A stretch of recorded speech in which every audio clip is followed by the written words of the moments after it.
Oh, hold on. Mic check, mic check. Mic check. For some reason, I don't feel like I hear myself. Mic check. Give me a thumbs up if you hear me. 'Cause I don't feel like I hear myself.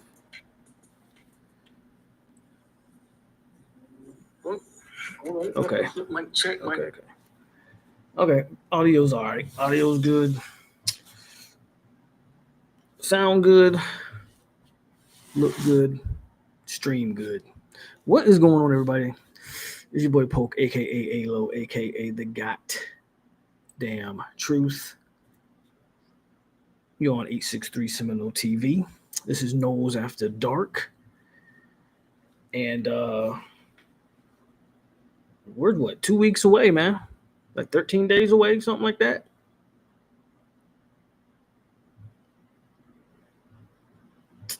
No, I'm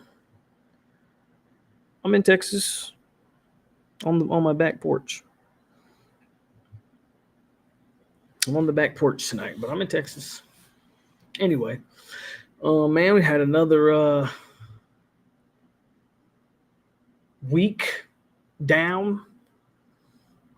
We've had players leave the team. FSU got a new commitment from a kid that's been committed to about 6 different schools right now: Syracuse, Ole Miss, Florida State twice. Yeah, one of the better linebackers in the country, maybe, but that guy changes schools like he changes his socks. So we'll see. Appreciate that, Irv. Yep, working on the office. What's going on, y'all, man? Again, Nose After Dark. Y'all know how we do on Nose After Dark. We just sit around and kick it and chop it up on random conversation, random football talk, random talk in general. So there's no illustrious introduction and anything like that. We're just gonna get right into it. Have any of y'all seen the renovations, man? The renovations look awesome. If you haven't seen the renovations, you might want to check them out. I mean, I was there in Doak Campbell 2 years ago for the Miami game. And the pictures I've seen, man, it looks. They talk about changing the atmosphere, changing the experience. Let me see if I can find some pictures for y'all. I know I can because I have them on my Twitter page.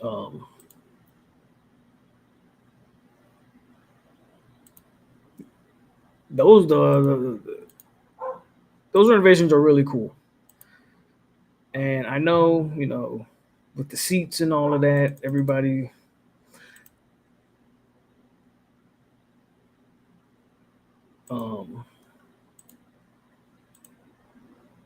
Kind of made a big deal about the amount of seating is getting taken away. Here's a picture. Here's one of the pictures right here. Like that right there is really incredible looking. Let me go ahead and just so y'all can get a feel. If you haven't, just in case you haven't seen, I want y'all to see.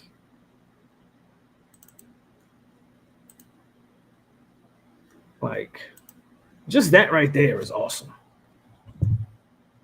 That is awesome. Like, talk about a game day experience. Like, I got to get a picture of that. I have to get a picture in front of that. I have to. I have to make my way to Tallahassee now. I can't promise it's going to be sometime this year, but I'm going to make my way to Tallahassee and get a picture of me standing in front of that thing. That's incredible looking. That is very dope. Just something I wanted to share because I thought that was really cool. So yeah, man, we got the renovations going on. We've got again, we talked about a linebacker that committed. That, and if you're excited for it, awesome. If I were you, I would not count that kid in this class. If he sticks, awesome, great. I watched the tape on him. I see why teams put up with his shenanigans. I see why he's committed to, like, again, over 5 or 6 teams or whatever it's been. because in a lot of ways he's one of those players. Probably some red flags about how his future may end up. If he sticks, again, awesome. If not, it's not. I wouldn't, as a Florida State fan, I would not expect that kid in this class. So do not, in my opinion, get up in arms over it.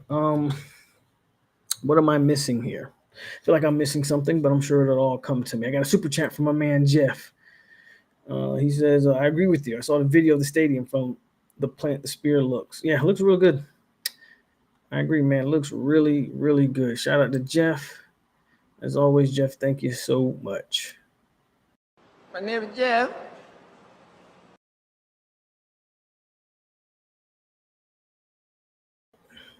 Pat was good. Robert said, "Let me ask you a realistic. No one thinks we'll beat Bama, but what must we do to stay competitive?" Well, I would say to have a chance in that game, in my humble opinion, yeah, take care of football. I mean, kind of basic stuff, but hear me out, right?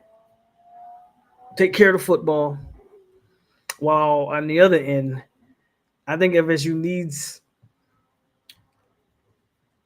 about 2 to 3 turnovers, two for sure. Like, get a couple turnovers, get your offense good field position.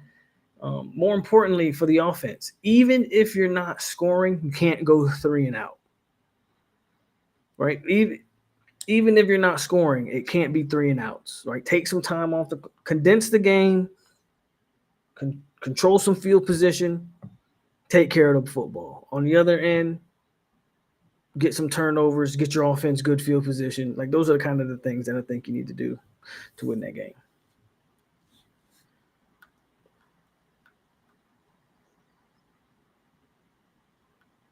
Yeah, he's committed to a bunch of other schools.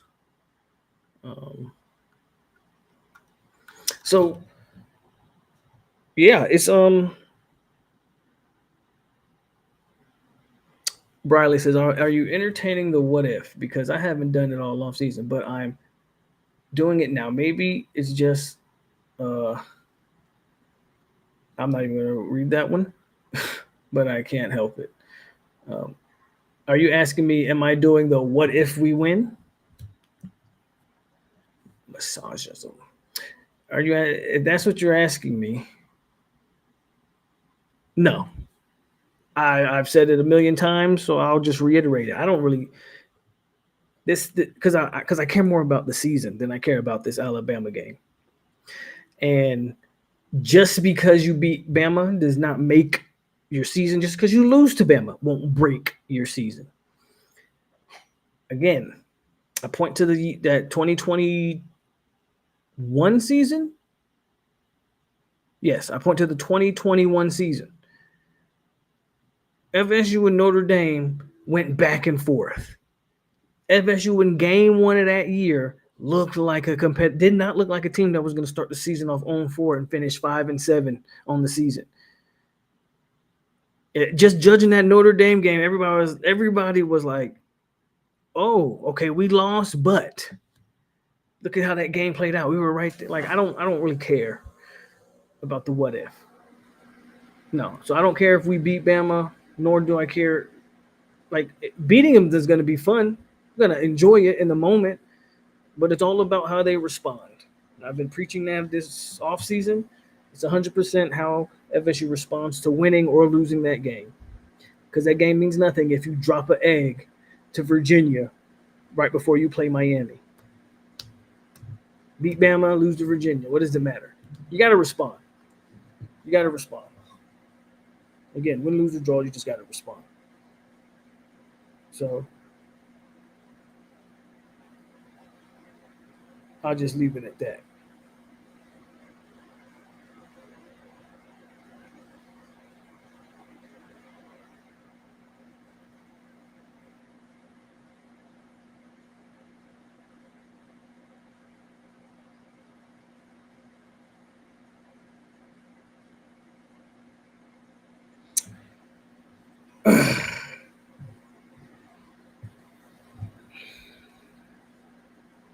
right? No dumb penalties for sure.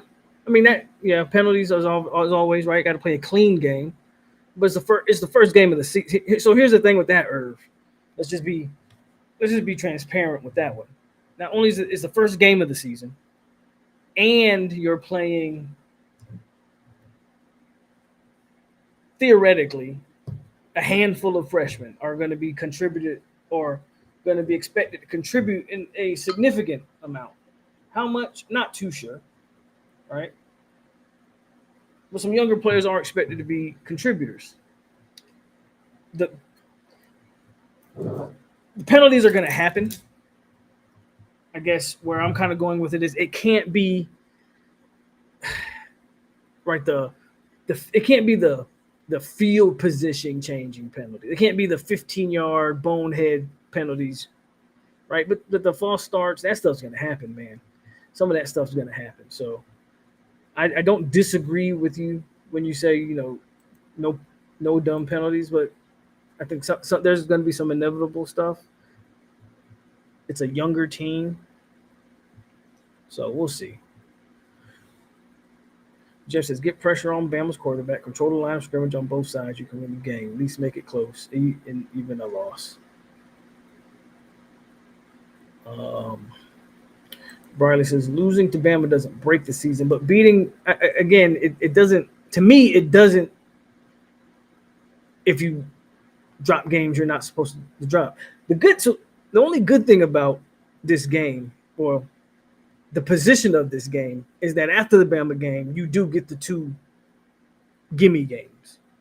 So again, even with the loss, you get the two games that kind of build back confidence or whatever. And with a win, you're on cloud nine, and you get two games that you're not going to lose to Kent State, and you're not going to lose to Texas A&M East or whatever that school is.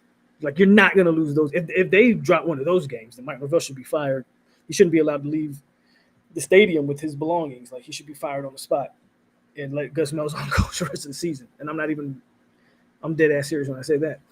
So you're not going to lose those two games.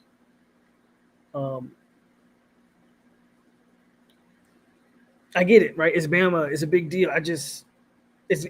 For me, it takes more than that game.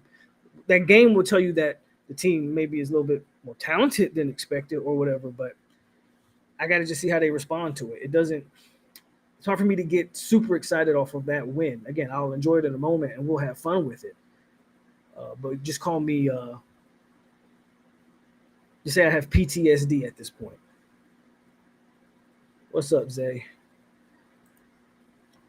I'm hoping to not see our defense giving up first downs on third and definitely not giving up any third and longs, for sure.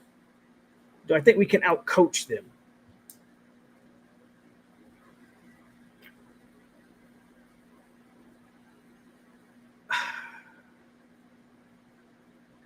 I think, and I want to specifically talk about the offense here.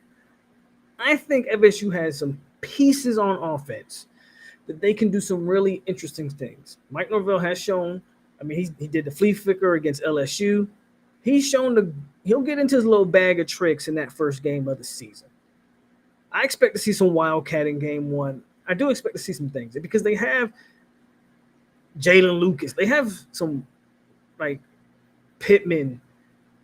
You could do some interesting things with a guy like Dancy where you just want to get the ball in his hands. FSU has a lot of pieces on offense that maybe some are sleeping on, or like one of the sleepers on offense for me is BJ Gibson. Like, I think this kid can be a player sooner rather than later.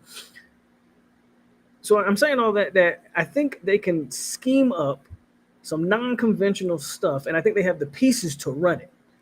And Mike Norvell, again, has shown on those opening games to kind of dibble and dabble in some trickery. Interesting to see what him and Gus dial up.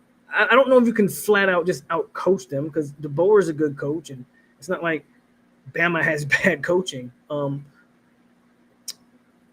I think it'll be an interesting duel there.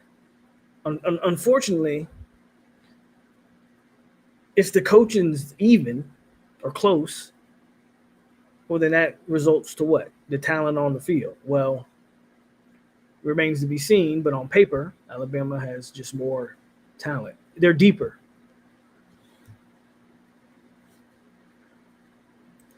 When was the last time we were in FSU win week one would honestly shock the football world? This is reality we're living in.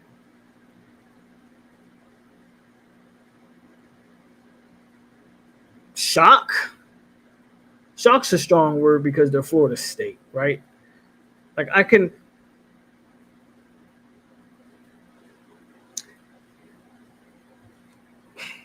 wanted to say 2023, but I can't say 2023 because all you gotta do is go back and watch the tape. I told y'all before that game, I said I got a feeling FSU's gonna blow FSU's gonna blow LSU out the water. So that one came to fruition. Maybe 2022 you could, but again, I don't know if that shocked the world. I don't know. What's up, Kusami?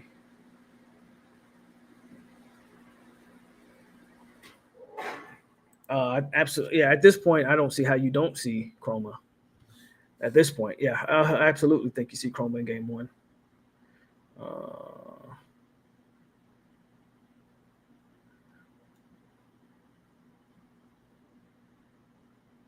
He's gonna. I like Tony too, and he's gonna be a head coach for somebody. I think we're lucky if we get him for 3 years. It wouldn't shock. Depending on how this season plays out and how that defense looks, it might not shock me if he's a one and done. Tony White's been a hot coach for a couple years now, so we'll see though. We'll see how it plays out. See how it plays out.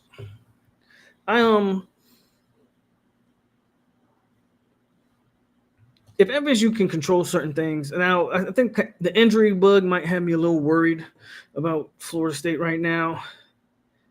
There's certain things that I think are precautionary, and then there's certain injuries that might be, that's just me from what I'm listening to the coaches saying, right?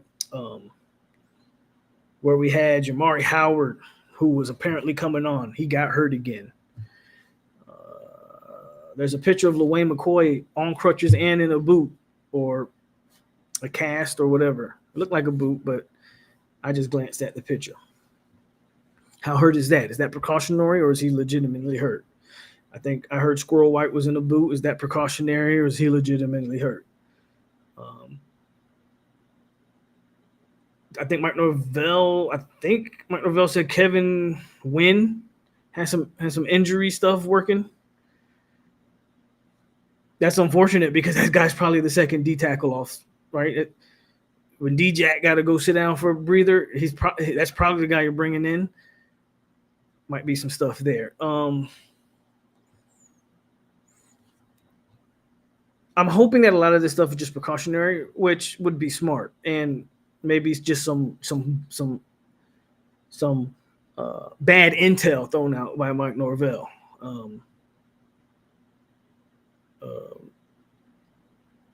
So we'll see.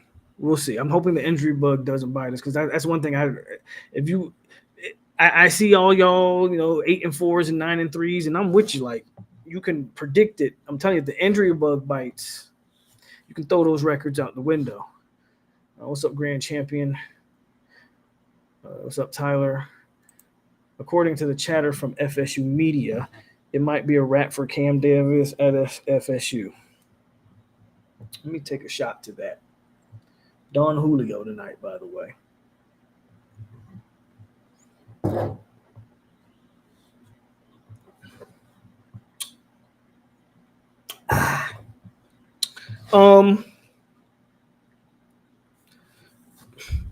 don't know. I would like to see Cam stick it out for at least another year. It's funny. It's funny to me, man. I got people give me such a hard time when I say things. And then when those things turn out to come to fruition, no one apologizes to me. I was one of the first ones that said, Cam Davis just doesn't look like it's it to me. And everybody got on me. Fast forward a year later, now everybody's on I think Cam Davis might not be the guy. It's like, I guess. But we'll see. We'll see what happens with Cam. I don't think he'll leave. I think he'll stick out with his friend Chroma at least for another year, and then next year that wide receiver, that running back room. Next year, you don't have anybody. It's gonna be just him and Chroma to carry the load. And Singleton, if he sticks around, Keziah Holmes is gone, Roy Dell's gone. I think Sawchuk. I don't know if Sawchuk's a senior or junior, so he might. I think Sawchuk's a senior. He's probably gone because I said Keziah. Who am I missing? I feel like I'm missing somebody. But Jalen Lucas, right? It would kind of make sense if I was Cam Davis. It would actually make sense for him to stay. As a matter of fact, if I was Cam Davis, with where you're positioned on the depth chart right now, it might be smart for you to take a red shirt because you didn't get that last year. It might be smart for you to just take a red shirt. It's okay. That's my opinion. If FSU's win week one, it will be the talk of the town. I don't think it's likely, but it will be the story that hasn't the case 20 years. I mean, I hear you, and I don't. It's not that I disagree with you. Who cares? I hate to say it that way, Briley, but who cares if it's the talk of the town? If in 2 weeks, if for 2 or 3 weeks after that, they drop an egg against Virginia. Do you understand where I'm coming from? Like, who cares? I need that team win, lose, or draw to Bama. By the time you're at Pitt, at most you should have 2 losses. 3-2 by the time you hit. That's worst case scenario. When you hit Pitt, you should be 3-2. And those 2 losses, again, this is at worst. Not saying that I want them to be 3-2. I'm saying at worst, you should be 3-2.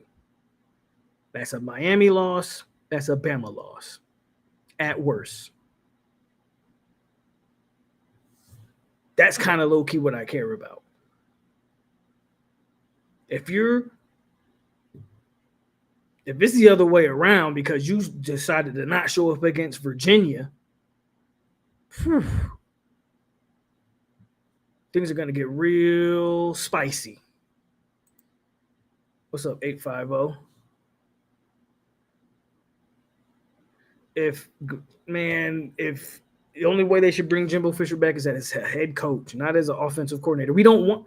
Remember, Jimbo's offense is a little bit outdated according to a lot of people. Nah, not as an OC. Head coach, give me that all day. No, I don't want to restart my computer because I'm using it.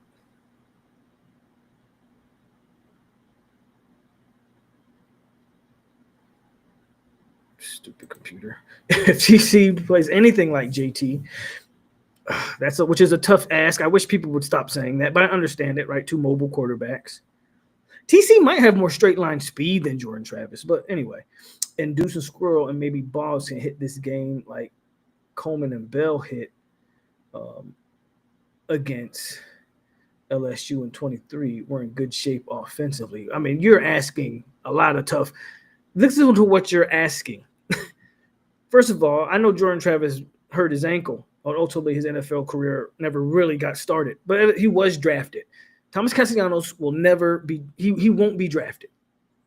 GT was a 5th round pick. I don't want to speak on Deuce or Squirrel because those guys might have potential. Keon Coleman was damn near a 1st round pick. He was an early 2nd round pick in Keon Coleman. I guess look what you're asking. Like, no, Jordan Travis is, in my opinion, he's on the Mount Rushmore of FSU quarterbacks. I stand by that. It's the 3 W's, and then it's JT. Asking TC to be that. Okay. We all have dreams and wishes. No white-handed tonight, dub. The injury bug been crazy since Mike got here. Squirrel and Wynn are precautionary. Not sure about McCoy. Seems like Landon and Blackwell are back. I listened to that today. Do you predict Bama game to be low scoring? So, okay. I actually gave my Bama FSU prediction a couple weeks ago. 41-20. That's my Bama FSU prediction. I said it then. I'm sticking to it. Nothing has really changed. And I think the first half is going to be close. I think the first half would be a 20-20 game, 17-20, something like that. I think FSU is in the running. The reason I have it so wide of a gap is simply put, I think by the end of the game, I think one team is going to gas out. I don't know if FSU has the depth. I got it 41-20. Hopefully them boys prove me wrong. But as I look at it now, 41-20. And that's not because I think the defense is bad. I don't think the offense, just so I can break in my mind how the game's going to go for y'all, I think in the second half, I don't believe the offense will be able to sustain drives. And I think the defense will be gassed and be on the field a lot in the second half. And that's why I have it 41-20. One side will probably score a lot. I can't believe I can't believe I just like at $4,300 thanks to the Chargers giving up. Oh, well, sorry that you just lost that. But if you got $4,300 to give away grand champion on Chargers bets, I mean, I don't know. I don't do this. I don't usually ask. Most people just offer a super chat, but I mean, you could have saved $4,000 and just gave me a $300 super chat. Look at that. See? Crazy work. Apparently, Sawchooks has another year that I didn't know about. Okay. Why would he leave? Might as well stay another year. We're losing. Yeah, I agree. Talk about Cam Davis. I know I'm a little bit behind in the chat, guys, so I apologize. We should win 8 or 9. Anything less than 7, Mike is gone. Man, I would love Cam. Hey, I think if you're going to stay, I don't see why they wouldn't consider that. I don't think a red shirt would hurt Cam at all. What's up, Terrell? What's up, Brandon? I understand what you're saying, but if you be a team that's quality like Bama, that can do something for this. I don't disagree. I think we're saying the same thing, Jeff. I think we're saying the same thing. I don't disagree that beating Bama can boost the team's morale, confidence, courage, all of those things, whatever you want to call it. But like you said, the psyche. But until it's actually proven, it's all just a theory. That's why I'm saying the response to the Bama game is the key. I think we're saying the same thing. We're just saying it differently. I don't disagree with you. But if you beat Bama and you drop Virginia, then it's irrelevant, is my point. If you beat Bama and then you go on a run and you're undefeated at Miami and you've blown out all the 3 teams leading up to that, then you're right. That Bama game sparked it. That's all I'm saying. Like, I want to see that. I want to see that psyche boost. It's easy to say it's going to happen. I want to see it happen. I agree with you, Dupree. I'm not so sure about the Miami hype myself. Got to win that game, though, right? I mean, I'm gonna be paying kind of special attention to that Notre Dame game. I'm interested to see how that looks.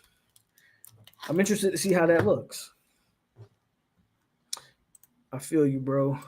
I'm really more concerned about how we look against Bama. A win is a plus, but it's not a huge concern to me if we lose. Bradley says, you're right. It doesn't matter if they falter. But when we have had fans experience this. Well, okay. To be fair to that question, Bradley, before I continue to read the rest of that comment, when have FSU fans ever came off 2-10? We've never experienced this because we've never been this big of an underdog before. And I think the over and under is like 13.5.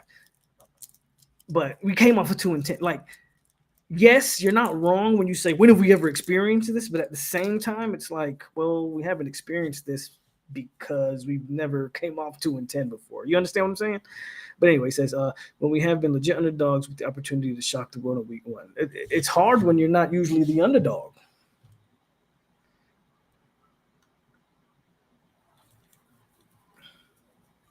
Notre Dame will take Miami's game hard.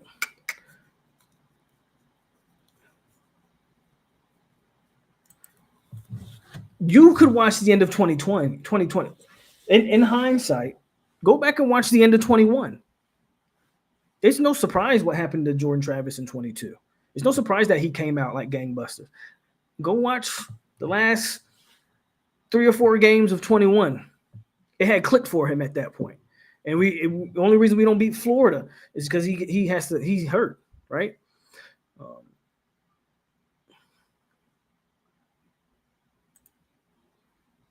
No, I already answered that, Ben. I gave you my prediction. I don't think if 41-20 is low scoring, like dang, babe, that's what I think.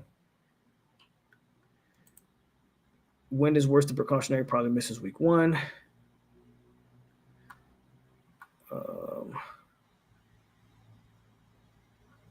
You were going to win 4,300. You didn't lose it. Well, as long as you didn't lose it. I'm about to say, if you losing 4,300, bro, you could have gave me a little bit of that.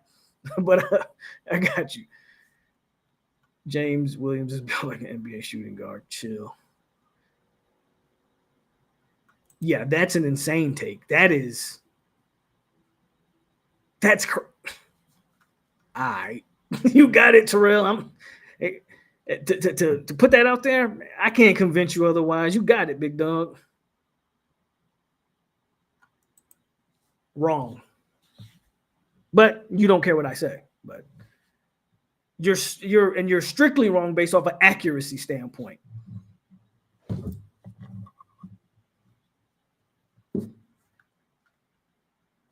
But I get it. They're both running kind of dual threat S quarterbacks.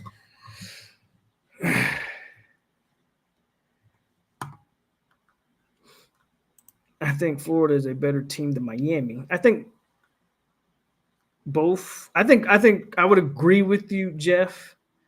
I think Florida is a better team on paper as far as talent-wise go.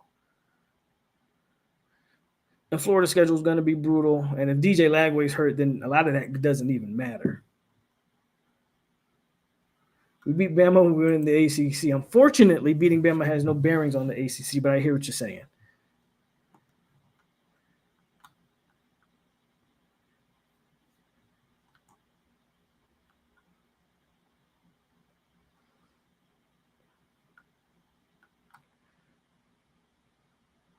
Do I think this season will tell if Norvell's a legit coach, or did he get lucky with Jordan Travis?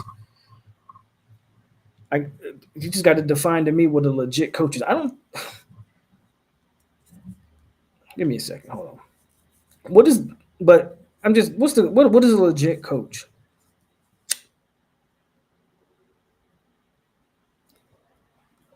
I think Norvell can coach football. I think Norvell evaluations, his staff management, those things you can question.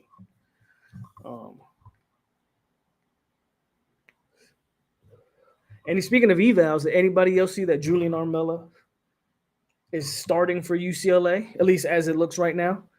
Looks like Julian Armella is starting. Now, here's the thing. And, people give me hell on Twitter because I tweeted. I said they failed him. They absolutely failed him. True or false? FSU probably had the worst offensive line. I won't even say in all of football, but FSU had the worst offensive line in the ACC. True or false? True or false? FSU had a different starting 5 on that O-line damn near every game. True or false? True or false? Julian Armella couldn't crack a lineup on the worst offensive line in the ACC any week of last year. But somehow he goes to UCLA and is automatically a top. Don't tell me, UCLA. And if your excuse is, UCLA's offensive line sucked last year. Well, so did Florida State's, and he couldn't play for it. But he can go to UCLA and play for it. Kind of off topic, but those things are the things. But can Norvell coach football? Sure. Can he call plays? I don't actually think Norvell's a solid play caller. I wouldn't call him the best I've ever seen, but I think he's a solid play caller.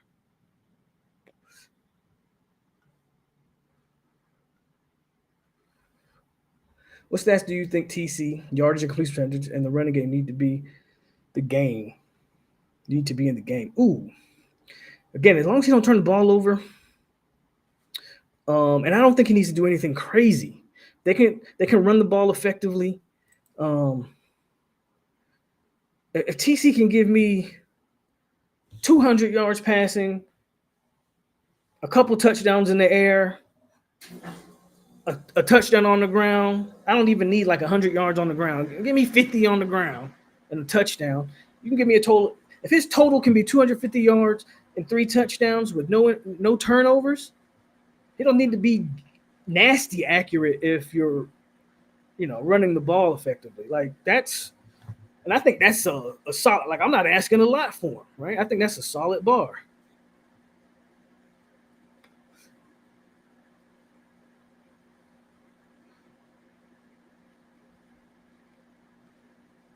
Bro, Gators have one of the better O lines in the country. What are you talking about? Zay, just say you don't watch them. That's fine. Gators have a very good offensive line. I don't know if they're as good as Miami's. Like I'll concede Miami, in my opinion, has like probably a top 3 offensive line. Top 5 for sure. I think Gators are top 10 offensive line. I think Gators do have a good offensive line.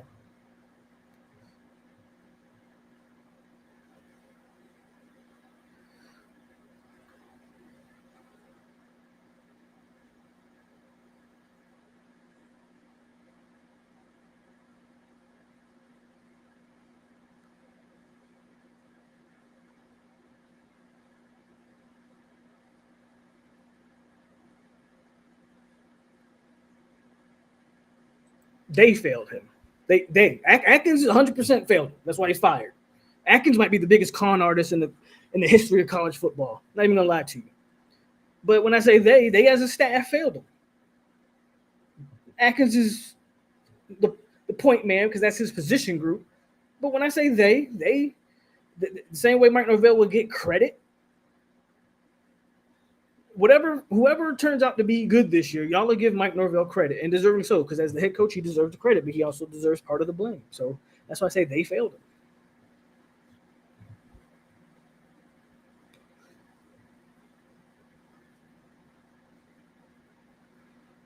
Exactly, Joe. That's my point. So people that want to rebuttal my whole they failed him thing or whatever. Again, FSU had a different starting 5 damn near every game last year, and Julian couldn't crack one. They didn't throw him out there one time just to see what he can do. But he goes to UCLA and he's a starter.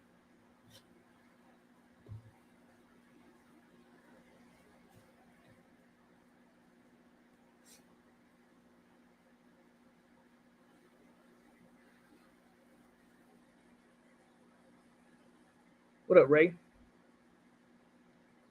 I can do that. Give me a second. Let me get through some of these comments.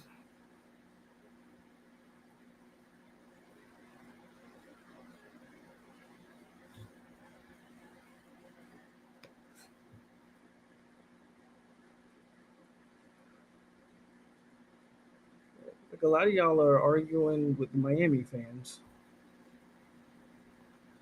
You don't trust Florida's wide receivers. Again, that is. Okay, let's take FSU out of it. Let's just compare. Like Florida has recruited the wide receiver. I don't know. Like I don't know, Zay. I can't argue with you because you trust Miami's receivers. Y'all lost y'all's leading receiver last year. Who on that team from last year, receiving wise, was productive that came back to Miami? Serious question, because I don't know. And what was his yardage? Like I think Florida has a good crop of receivers. Definitely young and talented. No different than Miami's young and talented receivers, but unproven. So if you don't trust Florida's receivers, how can you trust your own?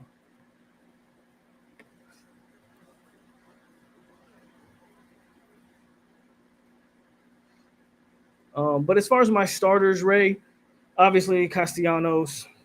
I think Sawchuk will start off as running back 1, though I wouldn't be shocked if Roydell got the snaps for running back 1 just to start the game. One of those two, I think, will start the game off. I think your 3 receivers are kind of set in stone: Deuce, Squirrel, and Boggs to start off. Tight end will probably be Pittman. Your O-line is in cement too. I know they're trying to They're trying to say that Rizzy's competing for one of those interior spots. I'm not sure if I believe that. I think it's a good coaching move or a good coaching talk to kind of keep guys on their heels or on their toes, I should say. But I think your starting five is uh, Hanson, Adrian, Pettenbaum, Richie, and Micah. And then on defense, McCray, D-Jack, James, your backers. Backers are interesting, but I would say right now Omar Graham, probably Elijah Herring. That third guy is either Blake or Stephen. And then you got just secondary. That's interesting too. If I had to guess right now, Rawls. There was actually a very cool clip of Rawls with the one-handed interception. I'm pretty sure y'all saw that. I would go Jabril on one side, Wilson on the other side. Haven't heard a lot about Edwin. I'm assuming Edwin's at nickel, but we'll have to wait and see. That nickel spot could be up for grabs. Then I think your safeties be KJ and Earl.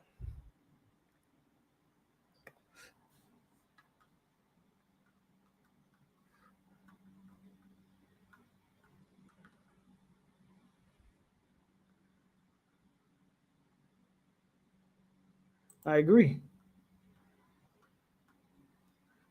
I would actually, I would actually agree with that. I don't disagree with that. Seeing a Twitter of Miami freshman receiver making a catch over three DBs in camp. So Beck is throwing triple coverage, and three Miami DBs can't cover one guy. Yeah, they still got Cromartie. I think Cromartie's competing for a starting spot, if I'm not mistaken.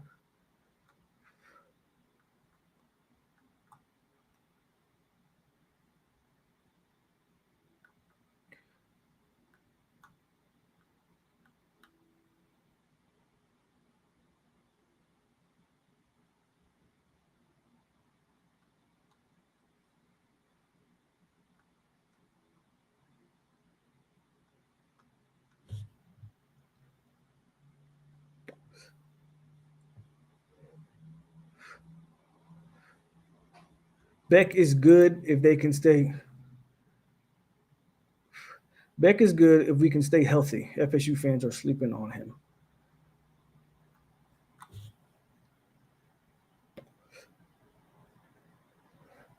Yeah, I know he's been competing for that spot. It wouldn't shock me if he started Dupree. So there's that.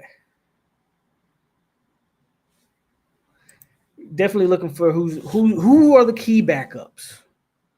That's the question that you should be asking. I think the starters are kind of set. I think who are the guys that's going to come in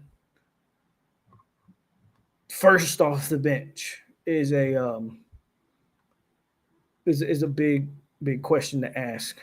Certain positions might be more clear than others. Like running back, not too concerned. I think you got three guys that they're comfortable in at a minimum, right? Even receiver, I'm not too concerned there.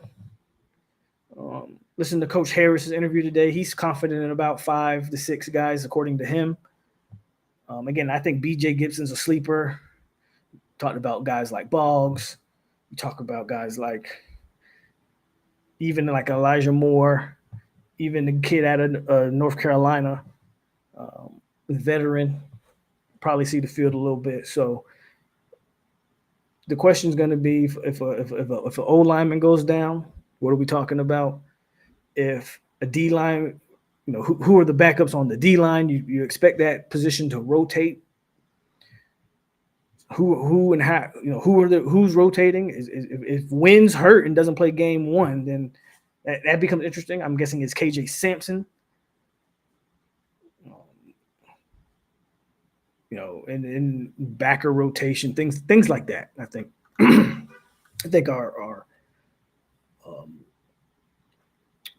are fair questions.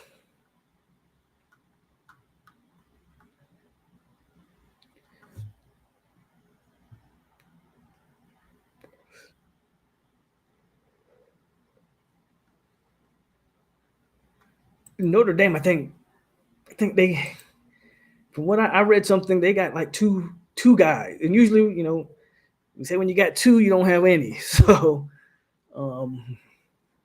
that could be a issue for Notre Dame. I think one of those guys is a freshman. We'll see what Notre Dame does, though.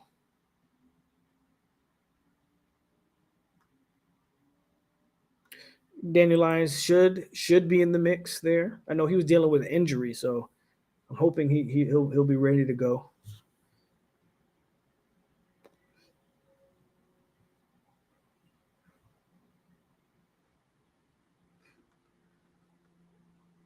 Did they name him? I thought last thing I read is they had 2 guys competing for it. I didn't know if they actually named the starter. I could be wrong. I don't read the Notre Dame blogs. It's not a team I'm paying attention to because FSU don't play them this year. So they may have named their starter. They may have named him.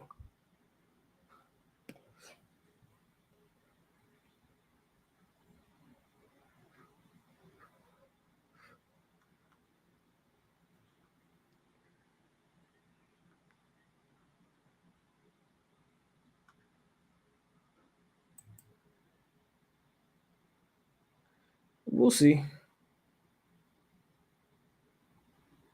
You can expect under Marcus Freeman for Notre Dame to have a tough defense. So definitely, again, that's one of the week 1 match. Obviously, that's a week 1 matchup that you're going to pay attention to, even as a Florida State fan, because you play Miami. Some of those other games are just going to be fun. That one's going to be interesting.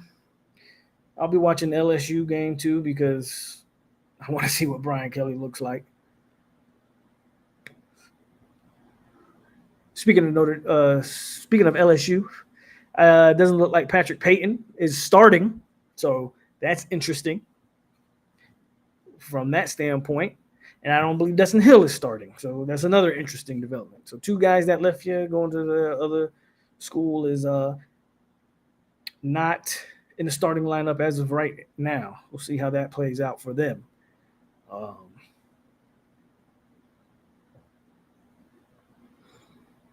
But yeah.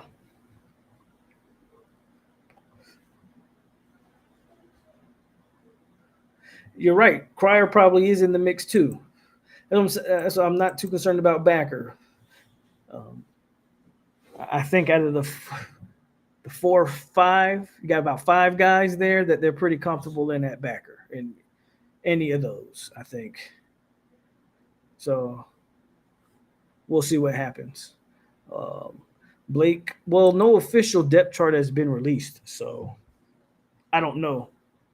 I don't know if Blake's going to be a starter or not, but no official depth chart. So any depth chart that you've seen to this point has just been a prediction. It's had nothing official.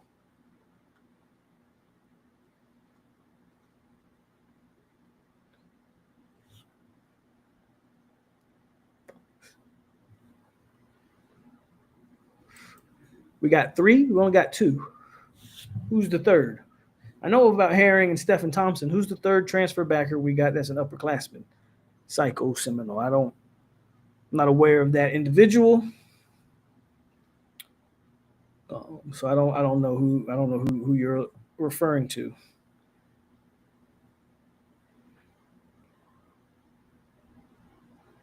I have no idea what you're talking about, Galaxy. Where did FSU last year WB go? And is he starting? Not sure who you're referring to. Can you be more specific? I would. You're not going to get the depth chart till the week of. Don't expect the depth chart this week. People are going to be throwing out their potential depth charts. FSU probably won't release a depth chart until the week of the game.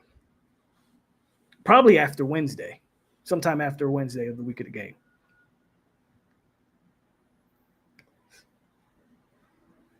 What's up, Tevin?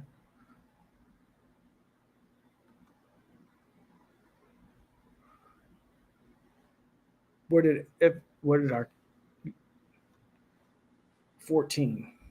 Who was 14? Is that Luke? I think Luke is the third string at Mississippi State. So he transferred and he ain't doing nothing over there at Mississippi State. If that's who you're referring to.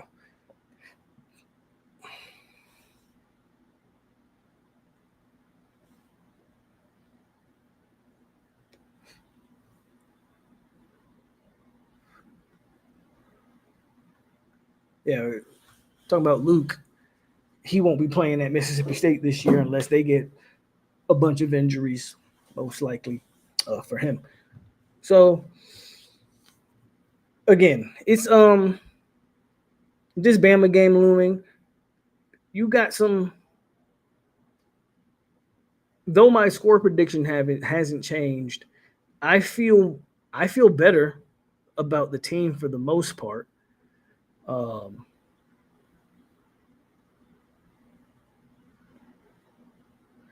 oh well, James isn't considered a linebacker. He's considered the D line, D lineman. He's considered a D lineman, but I feel better about the team going in based just off some of the stuff, the few things that we haven't been able to see and hear, but not enough for me to change the score prediction. I don't think. Not a hit on Luke just shows we couldn't recruit. Well, Marcus, yeah, we've been saying that for some years now when it comes to these quarterbacks. He's recruited them. Well, Mike is, every year he's recruited a quarterback for the most part. AJ Duffy and these guys, they just aren't good. They just haven't been good.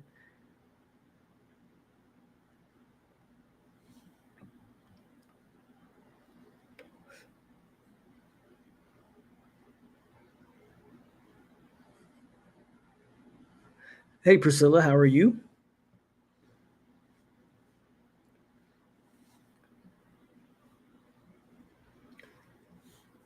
It's hard for me to. I don't have any thoughts on him. I've heard he's a better runner than people anticipated. Um, but he's a guy who's been in college for a minute and hasn't been able to. He ain't been able to beat out Joe Milton. Um, I mean, if there's a coach that can get something out of him, it would be DeBoer. But even DeBoer, like, you know, before he got Penix was showing that he had skills at Indiana. Um, so we'll see. I think there's a question mark on him for sure. I would agree with that. I don't have a bunch of high thoughts on him, but it's one of those things where I don't know what he is for me to have any thoughts on him. We're gonna find out. We got the linebacker from he's a freshman, and I haven't heard his name once in the offseason, so I don't expect any contributions from him.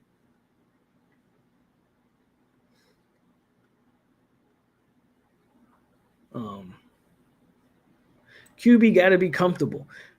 You're gonna attract QBs when your O line and offensive coordinator is A1. He didn't get any. I agree. He didn't get. Milrow was the to say the least. A different quarterback, different skill set. Maybe he does better with a more traditional passer. We'll see. Again, we'll see what Ty is.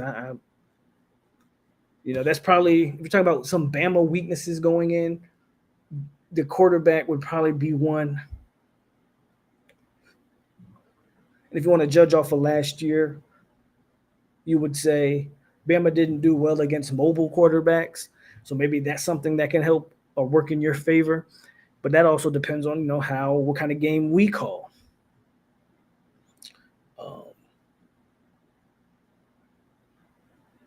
Shout out to Ryan. He had a 52-yarder today, okay, or whatever day it was. But yeah, I think Bama's offense has some questions. Not their receiving core, but the O line wasn't amazing. They've got some individual pieces there on their O line, but we'll see how that comes together. So Bama, again, I've said it before. I think you're catching Bama at the time you want to catch them. Theoretically, maybe you would want, in theory, you would want Bama after one of those early cupcake games just for a confidence boost and just for you to execute some stuff on offense and see what works and what doesn't work. But you're also getting Bama. They're going to be trying to figure out some of the same stuff. So you get them at I think the best time you can get them. So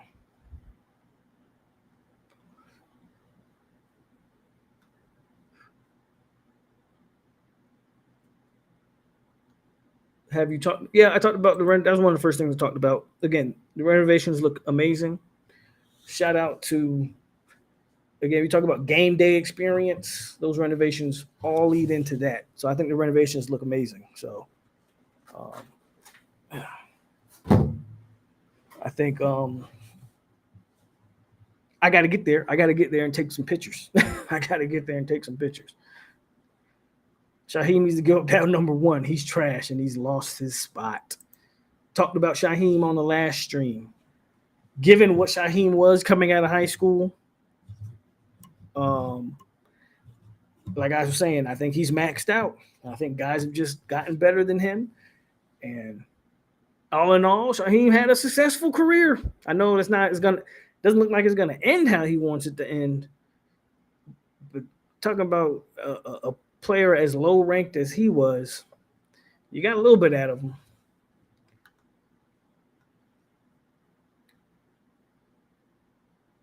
That's true. That's true. If you can't stop the run, then all those, whatever you think, whether you think Ty Simpson is whatever you think he is, if you can't stop the run, he's going to have an easy performance.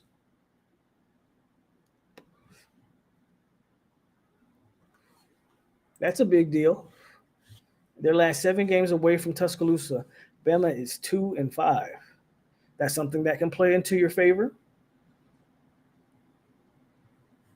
Good point from Ed. Antonio says, I think the one positive is the fact that Bama has historically struggled against a mobile quarterback. Dupree says they don't play well on the road.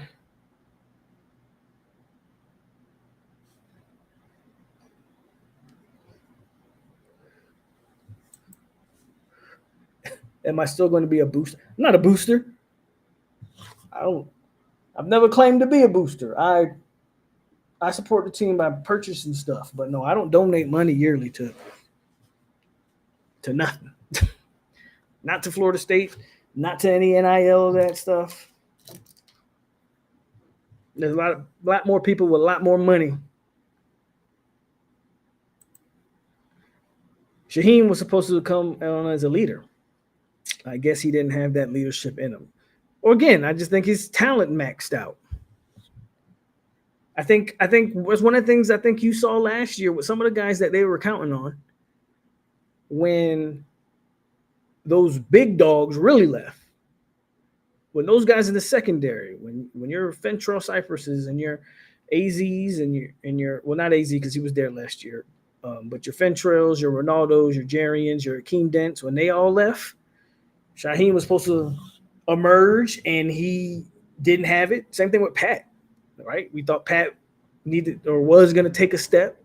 Come to find out, well, he ain't that good without playing besides 2 first-round caliber defensive linemen, right? So I think that happened to a lot of the guys. Some of those guys we were counting on, I think that happened to them.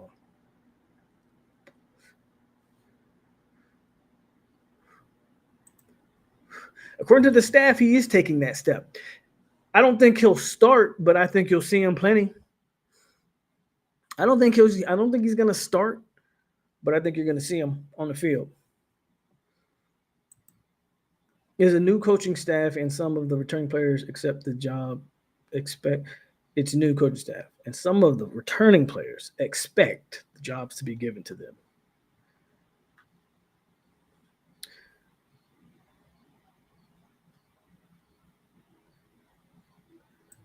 Well, Zay, we can agree to disagree there. I think I've broken down Ryan Williams before. And if you go look at him last year, all but like 2 games, he had like 50. He wasn't lighting college football on fire if you actually go look at his game-by-game stats. So we'll see. I'm not saying that he's not talented, and I'm not saying that he can't be a problem. But to say we would need Jalen Ramsey to stop him, I mean, go look at his game-by-game stats from last year and tell me if the teams that he didn't have big yardage against, did they have a Jalen Ramsey to stop him?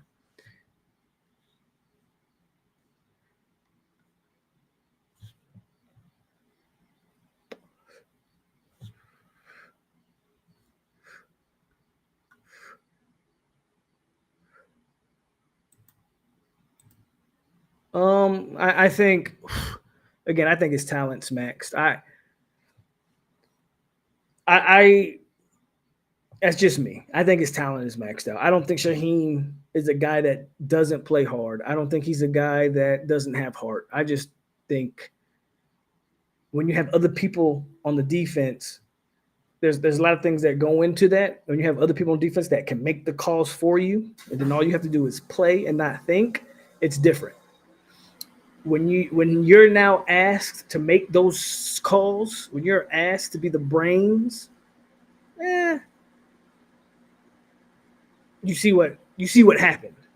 That's legitimately what I think about Shaheen.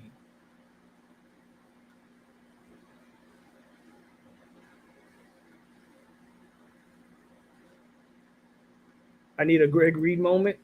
A Greg Reed moment for me would be remember South Carolina bowl game. When Greg Reed knocks Marshawn Lattimore out of the game and causes the fumble. That would be a moment that I think this defense needs something like that. They need a big defense. Like you want to talk about FSU starting off the best possible way.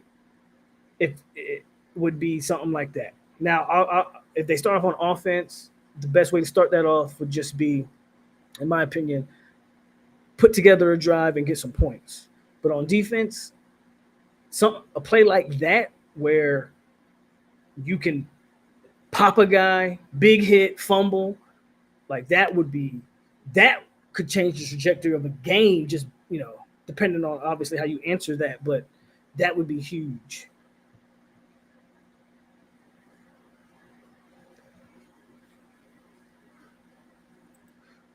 Who's sleeping on Jeremiah?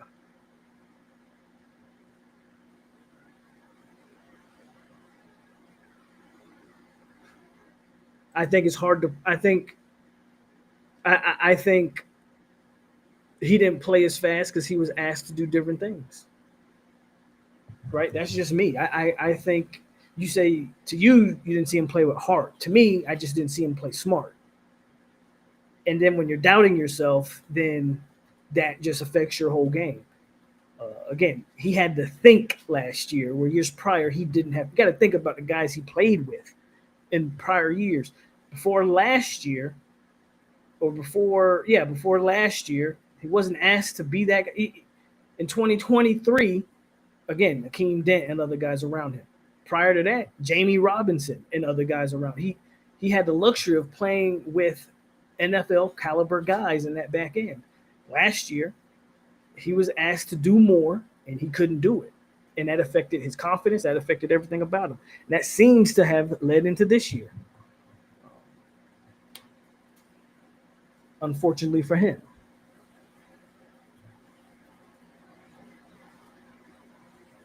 Classic big, yeah, that's the kind of, that would be if you can get something like that, then that'd be it.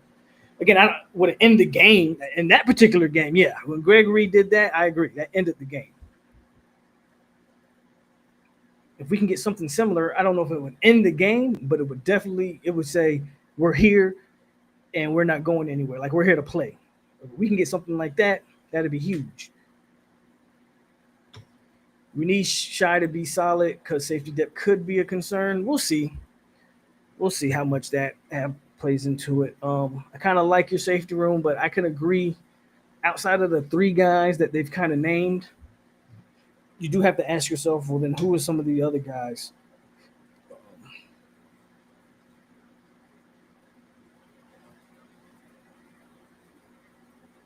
I need a Greg Jones moment. Those come few and far in between. When's the last time you haven't seen anything like Greg Jones before or since? And if you're specifically talking about the hit or the truck, if you're specifically talking about this play, Go your oh wait, go your motherfucking ass to sleep. Whoa, shit, what the fuck good buddy hit me with? I told him I wasn't sleepy. He had to have a brick in that bitch. if you're specifically talking about that, yeah, you haven't seen anything like that since. Not where you've seen a running back decapitate a defensive back. Like I always go back to that play and say, Go your motherfucking ass to sleep. Whoa, shit, what the fuck good buddy hit me with? I told him I wasn't sleepy. He had to have a brick in that bitch. In that particular play, I can't tell who that is blocking on the outside. But if that receiver isn't there blocking, might have been Dakota Fag. I can't recall who that was. If that guy's not that DB goes 10 yards in the air before, like if he doesn't hit the blocker, Greg Jones sends that DB 10 yards in airborne. I don't know if people realize how crazy that play really is. I'm gonna play that clip one more time. Oh, he did have a play where he ran Sean Taylor flat over Jeff. But I'm gonna play that clip one more time. If the block, look at the play. If the blocker's not there, look how high this guy is off the ground. He flies for a good 5-6 yards if the blocker's not right there. I'm gonna play that clip one more time. Go your motherfucking ass to sleep. Whoa, shit, what the fuck good buddy hit me with? I told him I wasn't sleepy. He had to have a brick in that bitch. Bro, both of his feet are off the ground. Flat out one of the best truck stiff. Do you even call it a stiff arm? I don't know what you call that. But it's one of the best you'll ever see. One of the best you'll ever see. I hope he does. I would love to see it, Grill. Would love to see it. I pray that this Bama matchup will be the antithesis of the 2017 game. The 2017 game that we low-key got screwed. Nobody talks about that pass interference that took points off the board for us in that Bama game.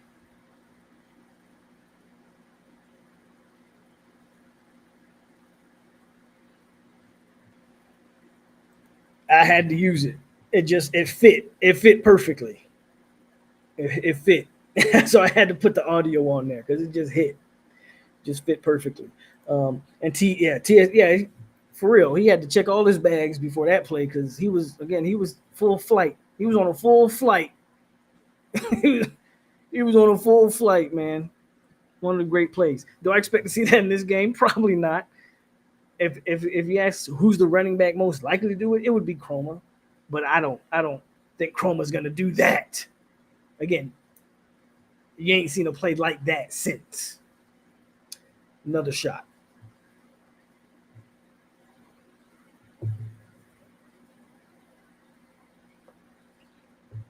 But yeah, I think, this game is going to be entertaining, at least for a half, I think. I definitely think FSU's coming to play. I think the coaches are coming to I think the coaches they're coming to win. Again, I expect to see. I think Mike Norvell and Gus are going to be in their bag. I think they're going to mix it up. Expect to see the Wildcat. Expect to see some trickery, whether it's a flea flicker early. Maybe not too early. They might try to watch to see how they try to set some of this stuff up. But I don't think they're just gonna. They're not gonna go down without trying some stuff offensively. I think they're gonna try to catch Bama aggressive, try to catch them sneaky, or sleeping, and they're gonna try some stuff. And they have the speed. Again, one of the things that make me a little optimistic, more than I originally was on offense, is like even a Mekhi Danzy, who I don't expect Danzy to do anything spectacular in this game. But even as a decoy, right, you got to use him. Right? Even just a guy that can open up the field so that can keep those safeties honest. If you can do stuff like that, where you keep those safeties honest, maybe you hit a big, what's up, Almighty? Maybe you hit a big pass to just keep them honest, or you're definitely going to threaten them. One thing I do think they'll do is try to go deep early just to keep them honest, because what you don't want is 8-9 in the box on a team that we know is going to primarily try to run the ball. Speaking of FSU, you don't want Bama stacking 8-9 guys in the box with no fear of your receiver. Like they say, you know what, we ain't scared of these boys. We're gonna man up on the edges, and we're putting 8-9 in the box and daring you to throw. You're gonna have to use guys like you're gonna have to use Danzy. You're gonna have to use Jalen Lucas. You're gonna have to use Squirrel White vertically to keep those guys honest. So I'm interested to see how them two, speaking of Gus and Mike, how they draw that offensive game plan up. I am interested to see how that pans out. Yeah, if you told me Chroma did it against one of those two schools, yeah, that wouldn't shock me. Dupree says Mike and Gus, two offensive guys, they're going to scheme up some good plays.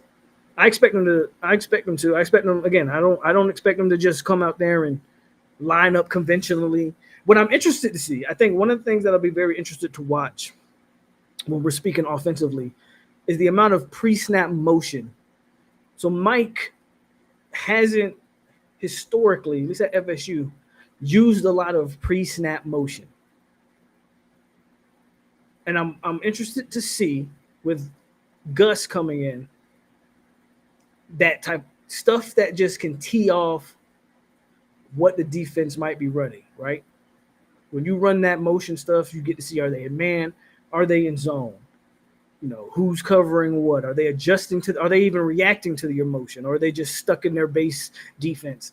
I'm interested to see some pre-snap, some motion stuff. It was said in a recent interview, I forget who gave it. I forget if it was, I think it was Coach Yak, said FSU isn't going to be running a lot of 21 personnel, which is, for those that don't know, two backs, two running backs in the backfield. So don't expect to see a lot of two backs, which doesn't surprise me because I think you're going to see a lot more two tight end sets.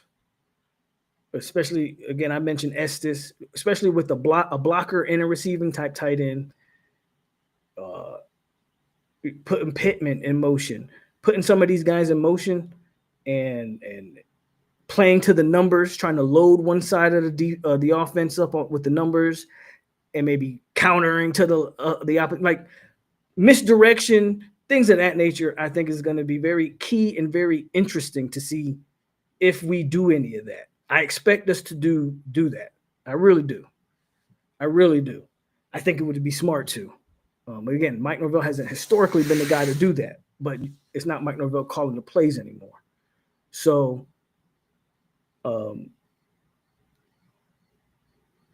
more two tight ends. And again, putting one of those tight ends in motion, motioning them, starting a tight end on the line and motioning him out wide, like things like that, things that are going to keep the defense honest and keep them guessing should be the game plan.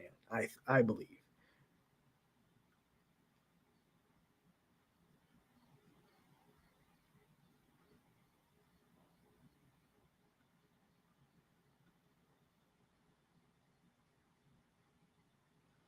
What base are you on?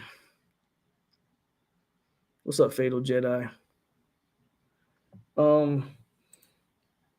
So offensively, I think you gotta throw the kitchen sink at it. If you want to win the game, I think you got to throw the kitchen sink at it. And then of course, rolling.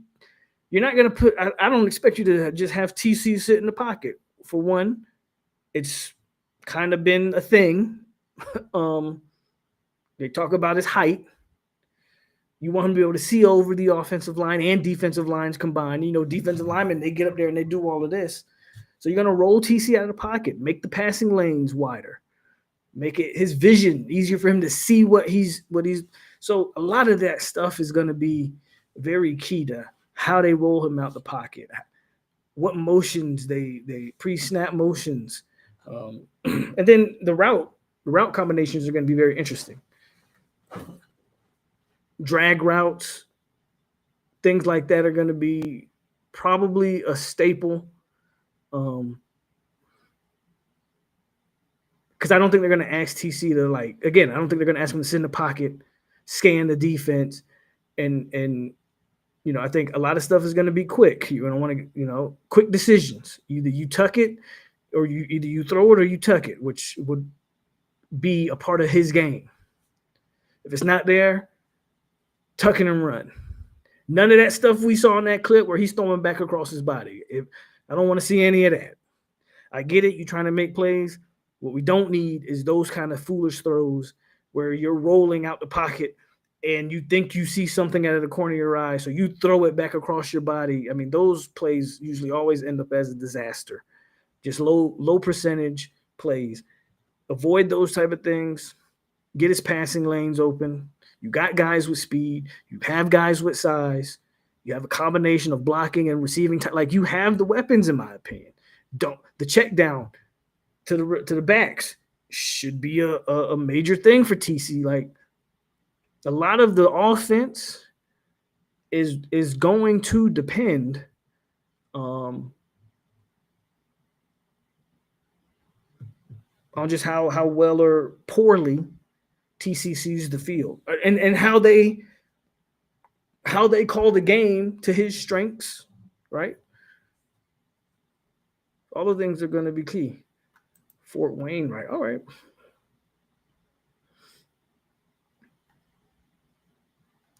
I think Gus wants to wear down Ben, but Gus runs the football, so he's going to want to run the ball.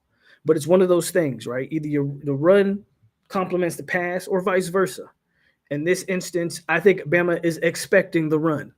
So your passing game has to be somewhat effective to keep them honest. If you can't pass, then you're playing right into, I think, what Bama expects and wants you to do. And Bama's going to load the box, and they're going to test that new O-line, and they're going to test that freshman running back, and they're going to test that running back that's coming off of an injury at Oklahoma in Sawchuck. Like, Bama wants you to not be able to throw the ball so they can just pin their ears back. So you're going to have to use the pass to open up the run, and then vice versa. If that running game is effective, then those passing lanes will open up as well, because now you're getting more opportunities with one-on-one, and you got a guy like Deuce. The ball don't have to be perfect to Deuce. 6'6". Put it in his vicinity. Either it's an interference or he going to catch that. But you got to, when you do take those shots, one thing that you got to really harp on with TC is the ball has to be catchable. Can't have these crazy overthrows. Can't be throwing the ball in the dirt, because those are demoralizing plays, especially if a receiver's somewhat open and you can't give them the ball. People start losing confidence and things that momentum dies.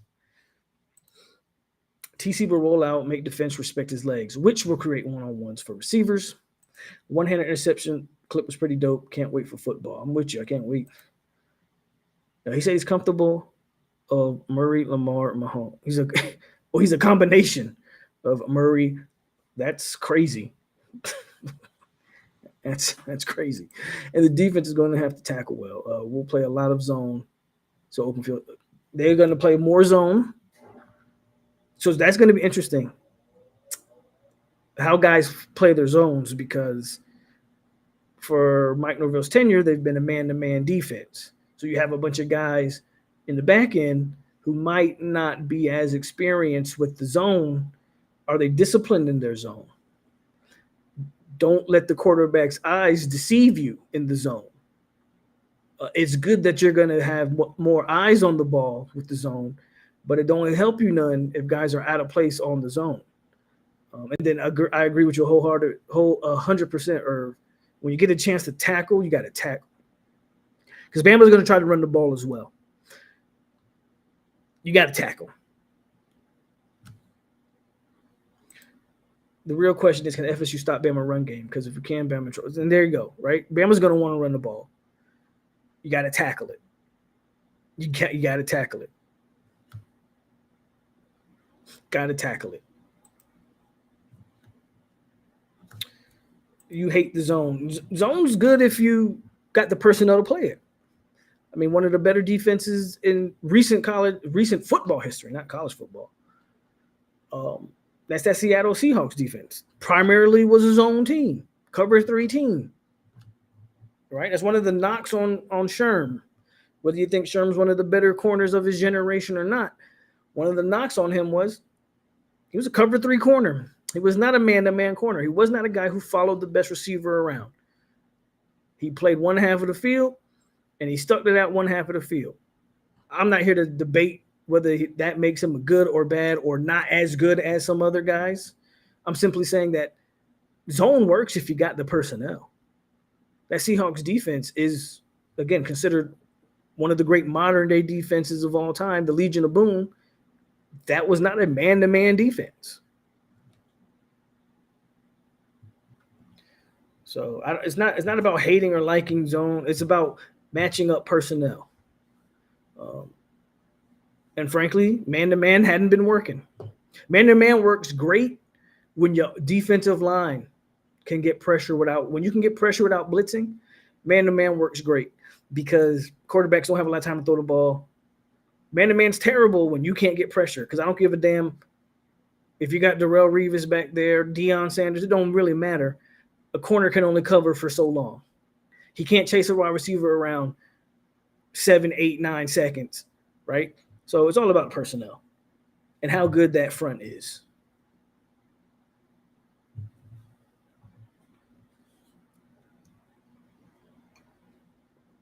I call them rump roast, but that's just me. Speaking of that, we did have a decommitment this week. A kid, Tank, what's his name? Tank Carrington or something like that, or Charlton, I forget his name. He ended up committing to Oklahoma, decommitted. He was a defensive lineman, like this size, but it was a 3-star. It's not something I'd lose any sleep over. Just wanted to mention that because we did lose a D lineman.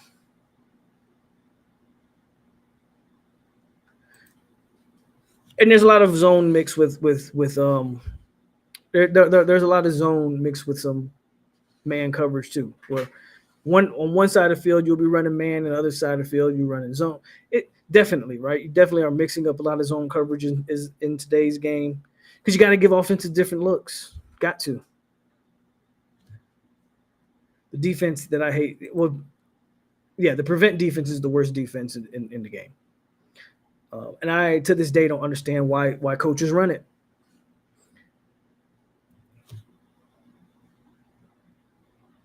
Yeah, and we got the linebacker commit. I did talk about that at the beginning of the stream. Again, that's a kid that's committed to seemingly every school in the country at this point. Talk about Isaiah Williams. If he sticks, awesome. If he doesn't, FSU fans, don't lose any sleep over it. I think they're going to blitz more. Anytime you have a 3-man front, that means you're going to be bringing pressure from other places and at different angles. The question is going to be, where's it coming from? Secondary, backers, and things of that nature. But I agree with you. They're going to blitz more, and they're going to bring those blitzes from exotic places. Very good. It's going to be fun to see. Zone is a good defense, but as you said, you have to play your zone, be smart. But if you play it well, it's a good defense to play. Someone say he decommitted because FSU is getting a higher rated player and commit around the back. We'll see. One of the things I heard is he decommitted because he changed agents recently and wanted a bump in NIL money and FSU. Again, this not saying that's true. You can take that with a grain of salt. Just something I heard that he recently changed NIL agents, wanted FSU to up his pay, his NIL pay.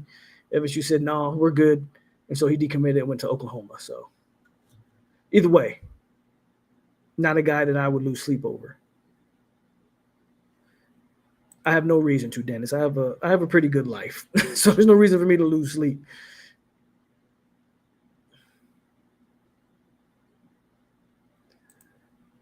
Would it? I guess maybe. I hear you. I just, in my opinion, the best way to, even at the end of the games, when you know the Hail Mary's coming, the best way to disrupt the pass is to put pressure on the quarterback. And to just sit everybody back and let the quarterback sit back there is silly. And to be on that particular play, if we could have just tackled, you didn't need to prevent. Brownlee just needed to tackle. And, well, yeah, the rest is history. Yeah, we'll see if we get someone else to commit to replace him. I don't know why they would have him wait for the – I agree. I don't know why you would wait for that game because, boy, if that game goes sideways, that kid's going to be second thinking that commitment.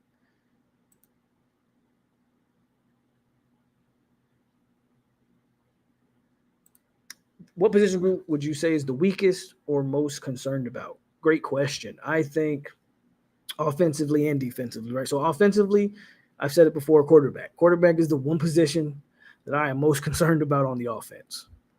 I actually think you have pretty good. I actually think you have quarterback and O line. O line more so because of the depth. I think you got a good 5, maybe got a good 6. If Rizzi's as good as they're claiming, and he's get the fuck out of here, damn bug. If Rizzi's legitimately competing for one of those guard spots, that's a good sign. And at least that you have a swing offensive lineman who you can throw in there in case a guy gets hurt. But outside of Rizzi, again, then you start questioning what happens if a tackle goes down. Right? Now we're concerned. So offensive line just for the depth purposes, and just quarterback because depth. Because if TC goes down, you're screwed. Not saying that Kevin Sperry isn't going to be a good player, but I don't expect him to be a great player as a freshman. The whole game plan changes if you have that freshman come in. You're not doing the same things. You're really dumbing down the offense at that point. So if TC gets hurt, and then just TC's play as a whole, can he be consistent? If he can be consistent, okay, we're cool. But if he's to have two, just drastically different type of seasons from him in back-to-back years from, again, he's one of the most inaccurate passers. That's not me saying that. That's based off PFF grades and statistics and percentages and all of that. So that's on the offense. Quarterback, O-line. Defensively, D-line would be a concern, again, for the depth. I think the guys you got are good. I'm very concerned about that second tier of defensive linemen. Are they just bodies, or can they actually disrupt plays and make plays? Can they actually be quality snaps from your second tier guys on the D line? So that answered the question. I have questions about that secondary, but I think the talent level in that secondary is good as a whole. That regardless of who they throw out there, I think they'll be fine. And I don't really have much concerns about backer at this point.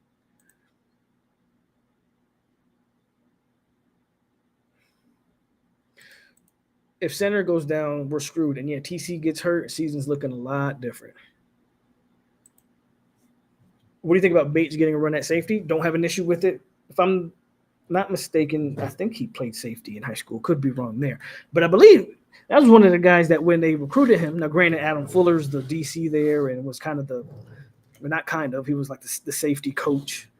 I think that was the expectation was Bates getting safety.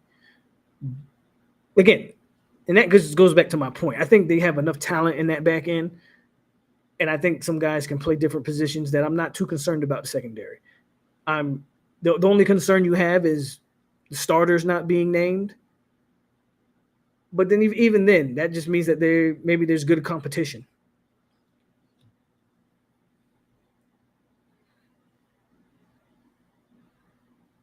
But at the skill positions, FSU is pretty deep at skill positions across the board. The concern is in the trenches, and it's the depth. Right? Is Lucas Simmons ready? I don't have an answer for you. I don't think the staff has an answer for you.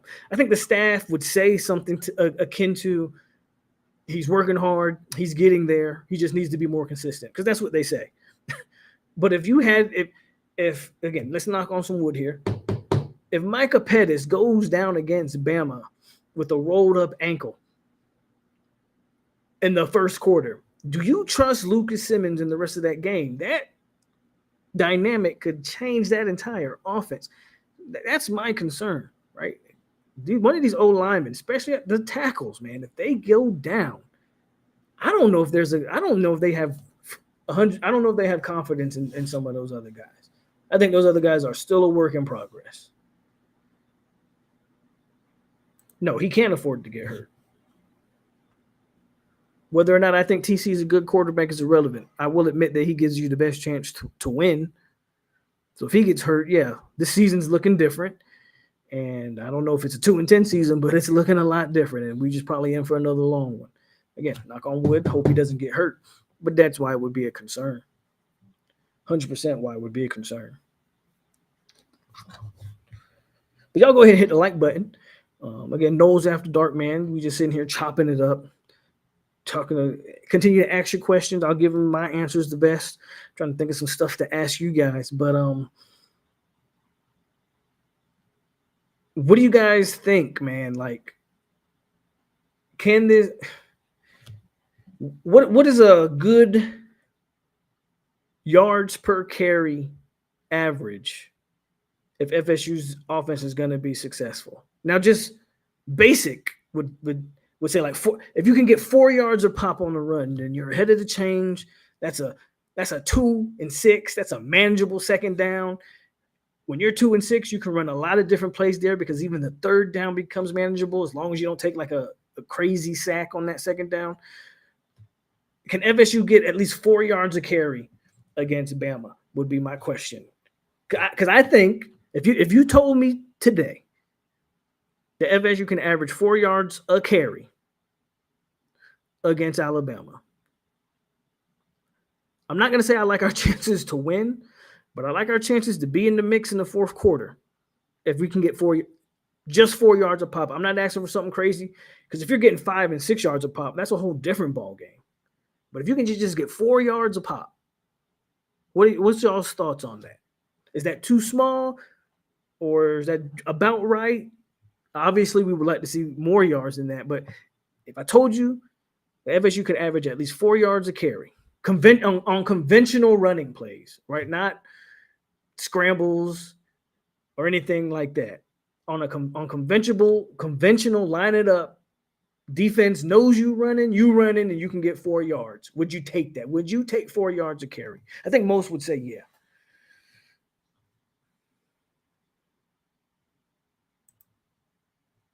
That's what I think. I think 4 is like the perfect number where you're not asking for anything crazy like 5 or 6 yards, because 5 or 6 yards obviously would be amazing, right? But that's how feasible is that?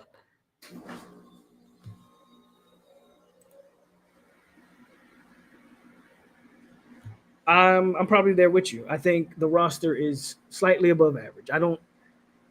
On paper, and again, the beautiful thing about football is the game isn't played on paper, it's played on the field.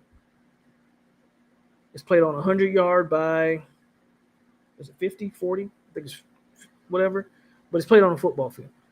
So that's the beautiful thing about the game. The game's not played on paper. So there hopefully will be guys that we aren't expecting to be good that are good, right? But on paper, yeah, I would say that's an above average team. That's fair. That's fair. He says to beat Bama, you're going to have to be special. So he thinks to beat Bama, you're going to need to be above that 4. Peter says 4.5. 4 yards with some good defense wins it for you. 4 yards on the standard runs would be good. I don't disagree. But some people are saying more than 4.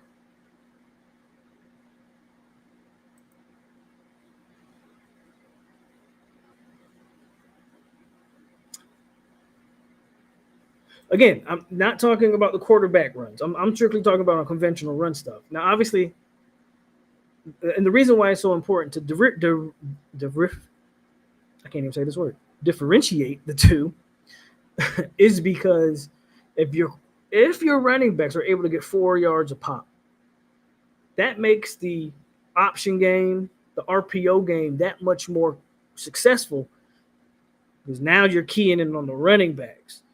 Now you have, TC gets in some favorable situations where he can exploit some over pursue on the running back and things like that. So yes, you definitely want TC to bump that number up. But if I'm talking about just from the backs, I think if you can get 4, then it opens up everything else.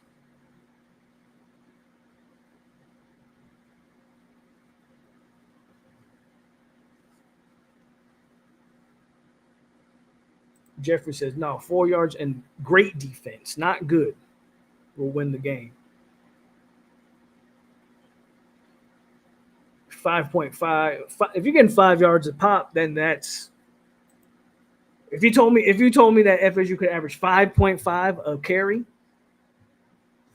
I think your probability of winning that game goes from, because if you had to ask me right now, I would say FSU has a, y'all can hate me for it, I would say FSU has a 10% chance of winning that game right now. If you told me that they were going to average 4 yards a carry, I would say it goes from 10 to 20. And if you told me they could get 5 yards a carry, 5.5 is a big number. I might break even on fit. Now we're talking 50-50 chance to win that football game. At 5 yards, maybe more. Maybe that tilts the scale.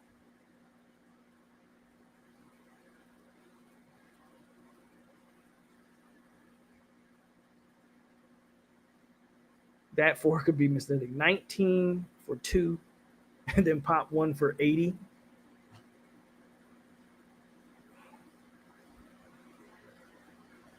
So you need more 5 to 6. Well, as a whole, I'm telling you right now, FSU can't afford to turn the ball over, period. Whether it's the running backs, quarterbacks, no, they cannot afford to turn the ball over. They cannot afford to turn the ball over. They cannot lose the turnover game. Now, one turnover might not make that big a difference as long as it's not like a pick six or something. And just as bad as going to be 3 and outs. FSU cannot have a bunch of 3 and outs. And if this offense is going 3 and outs, that's going to be a huge issue.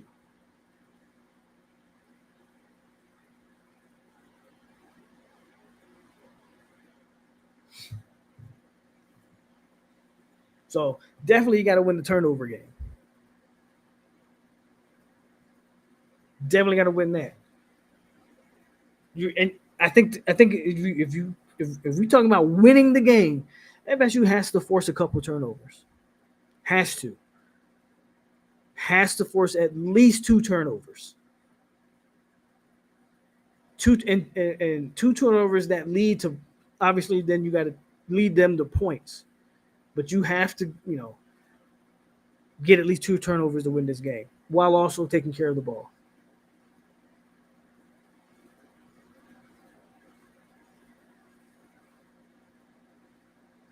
What team can afford to turn the ball over? Well, some teams can overcome them. 2014 Florida State, just for example.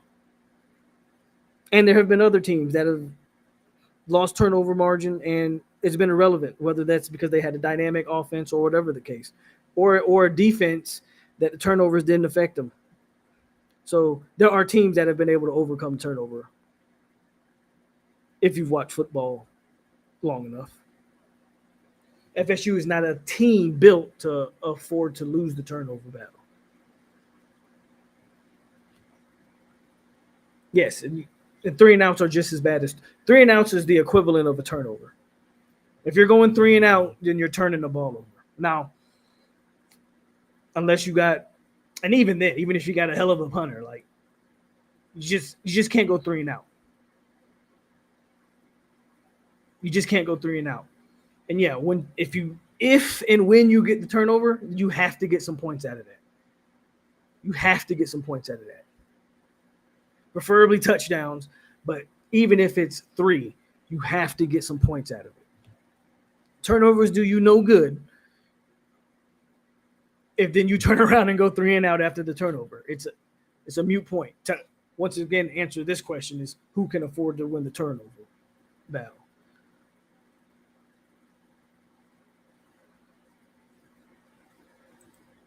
That'd be nice.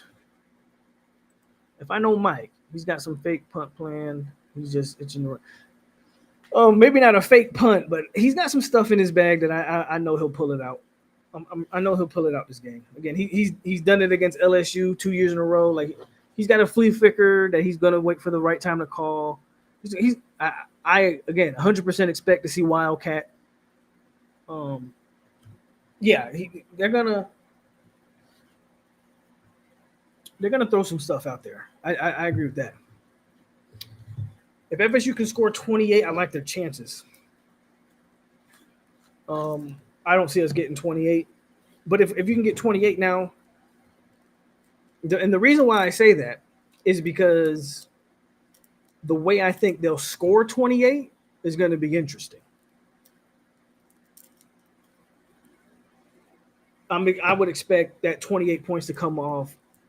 It's going to be very interesting to see if FSU can sustain drives. Like I'm talking about that three and outs because I think that is so critical, and I'm probably underselling it. How in my mind how critical I think it is. I'm probably not explaining it. If you really want to know the key to beating Alabama, 8, 9, 10-minute drives. I'm talking about control the ball. Like if that goes back to that, if you can run for 4 yards a carry type deal, if you can control the game clock, keep Bama's offense off the field, and you can just grind it out, 28 points and that type of style, you can win that game. You can 100% win that game. Hell, in that type of style, 24 points might get you to win. But again, can you sustain drives? I agree. You can't trade threes for sevens. I agree with that. But you have to convert on. I would say the turnovers wouldn't necessarily be trading threes for sevens. You just got to get something on the turnover. But I agree. You can't trade threes for sevens. Has Gus ever coached from a booth? I want Gus on the field. If FSU upsets Bama, it changes the trajectory of not only the season, but you think so? I hope so. Again, I keep going back to this, and maybe I'll die on that hill alone. But just because you upset Bama doesn't mean your season's done at all.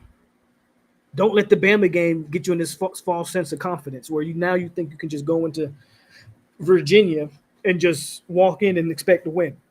So there's a big part of me, most of me, that disagrees with this comment. Just for the simple fact of it's all about the response. I'm gonna keep preaching that. It's about the response to the win or the loss. Just the same way I'll say it. If you get blown out by Bama, that doesn't determine your season, in my opinion. Let that game go because you got 10 more games to go. Or 10, 11 more games, whatever the number is. Like, I get you. I get where people are coming from, where they're like, man, you upset Bama and, watch out, here we come. Got it. Consistency, man. I think it's going to be so. If you watch any of the interviews, Chroma specifically referenced that he's the one that's been taking snaps from Pettibon. If it's Wildcat, I think it's going to be Chroma. I don't think it's going to be Davis. What's the number we have to hit that would make you say we must have won that game without having watched it? Great question. If total your rushing yards is over 200, if I'm just looking at the box score, not looking the score is blacked out, but I'm just looking at a box score.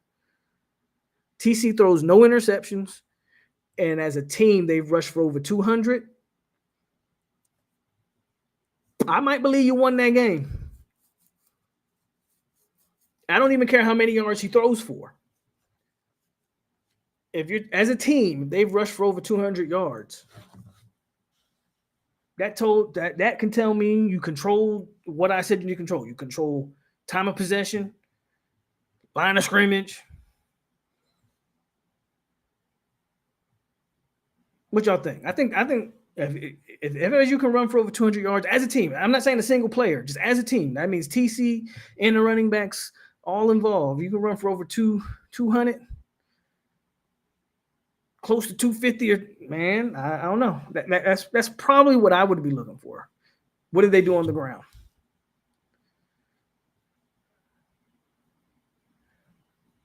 Or if TC has some crazy throwing game. Like if he threw for over 300, I'd be like, wow, okay. and again, no turnovers, I'd be like, whoa, that's unexpected. We might have been doing the damn thing. So, but I probably lean more towards the rushing yardage.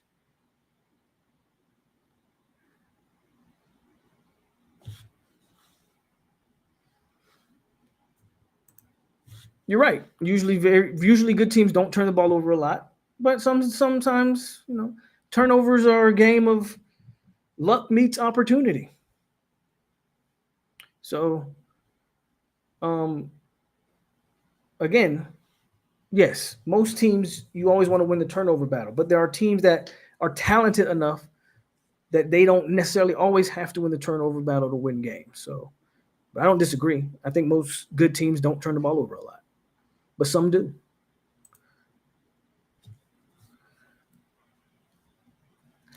Who do you believe can win the game and lose the game? Well, this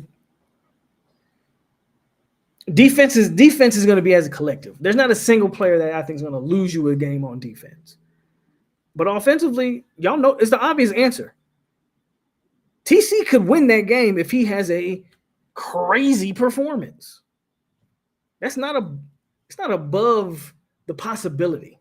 I'm not expecting it. But if you told me Thomas Castellanos threw for 300 plus, 3 TDs, and ran for another 50, 60 yards and had a like if you told me he had 4 total TDs and over 300 yards of total offense, I'd go, oh, snap. He could win you the game. The same way you lose you the game by throwing 2, 3, 4 picks, right? Your quarterback can always win or lose you the football game on his play alone. Defensively, I don't believe it comes down to one single player. It's usually a collective. How often does Gus do a slow and methodical? And I agree with you, Grill. Like I'm talking about controlling the pace, time of possession, and you're right. Slow and steady isn't really Gus's MO. He likes to speed the tempo up, get defenses on their heels, get them at a place. But I think you have to be cognizant if you're Gus Malzahn. He's not new to this, right? You don't want to put your team in bad positions because you just want to up the tempo. You got to run the tempo when it's called for it. But if my guess is, man, if you're running off,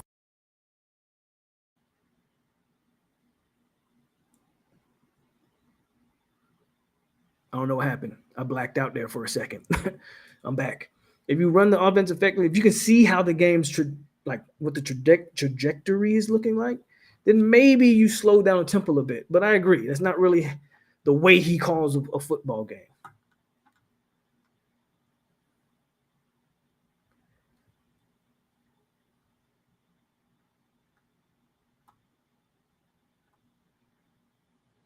I think Cam should redshirt.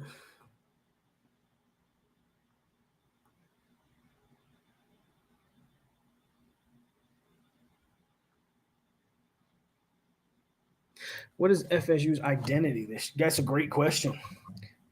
Don't know. I know what they want to be, but we won't know what they're going to be. They want to be a run-first football team. They want to be able to run the ball. That's Gus Malzahn since he's been coaching football. If we're talking offense, like they're gonna want to run the ball at will. Will they be able to? You might not get a good first sense against Bama, but that doesn't mean for the season. That's one of the interesting parts about this team. When they closed practices off, didn't have the spring game. They had a spring, but didn't have the spring game. We don't know what this FSU team is going to look like. That's what makes the season so intriguing.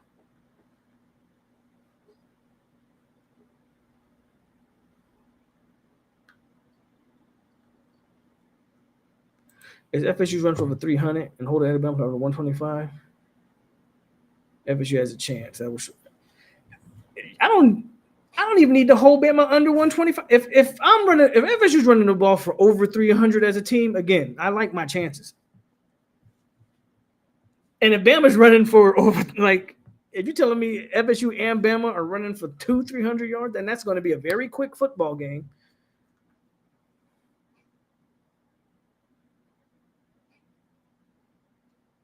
You need TC to pass for 2 to 250 and run for 80. I don't think we need 42. I'm with Polk. If they just rush for 200, no turnovers, and we control the clock and won the time of possession battle, well, we definitely won that game. If the D holds Bama under 150 yards, is that total offense or just on the ground? I'm curious. What do you? Obviously, total offense. If you hold a team for under 150, you should win that game. I'm assuming you just mean on the ground.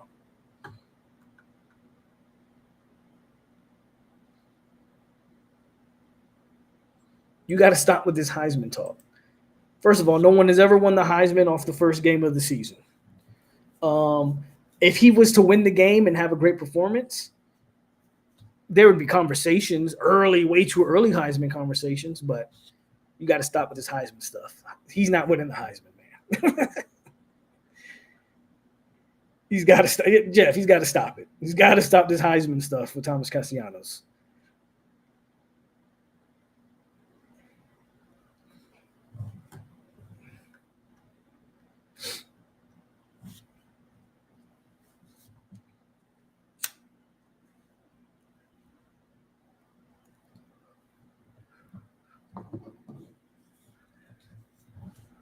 It would help after one game, sure, it would help, but like again, there's so many more games to be played.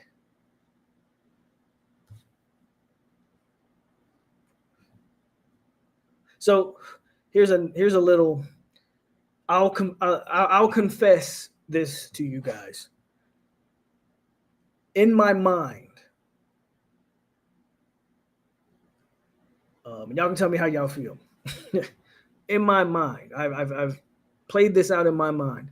If Thomas Castellanos is going to be like, because everybody keeps saying, Kyler Murray, and I'm like, no.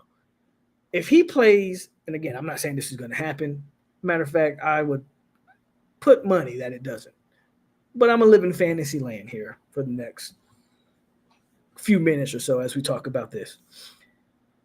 If TC is going to like put up, since Terrell's talking Heisman stuff, the best version of that, and I take into account the surrounding pieces, is the best version of that not Johnny Manziel? Johnny Football running around there, just crazy, running around, making guys miss, and then when it all else fails, you just throw it up to Deuce Robinson in the end zone like you used to do with Mike Evans and just come down with it. Am I crazy for thinking best case scenario? That guy looks like Johnny Manziel. Maybe I'm crazy. I'm probably crazy for thinking that, but that is what I'm saying. Like, if he's gonna wow us and be something that I completely think he's not gonna be, it's not gonna look like Kyler Murray. It's gonna look like Manziel. It's gonna be a bunch of backyard football type stuff. Not Kyler Murray. Say what you want. He's a big time. He could throw the football, big time passer. I see that more so than I see Manziel than I see Kyler.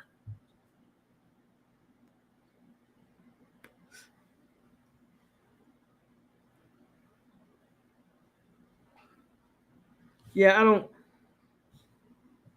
I don't know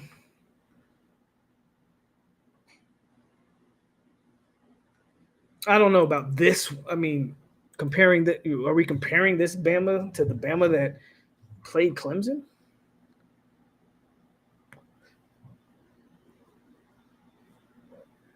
Oh, I listen. I don't expect a steak dinner, my man. I'm not saying that. Again, I'm not saying that he's going to do that. I'm saying best case scenario is that's what it would look like. A Manziel type of season where he's like almost freelancing on the football field and making stuff happen and throwing it up to his 6'6" receiver and the guy's coming away with it. Again, I'm not saying it's going to happen. As a matter of fact, I'll tell you it's not going to happen. I'm just indulging Terrell here as he keeps talking about Heisman stuff. I'm saying that's what it would have to look like.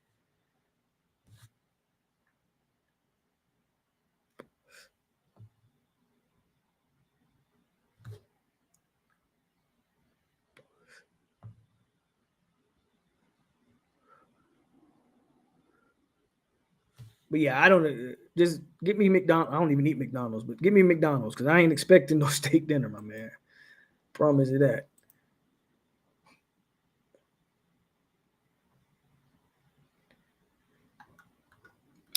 What do you think Saul Chunk's biggest strength is? Hmm,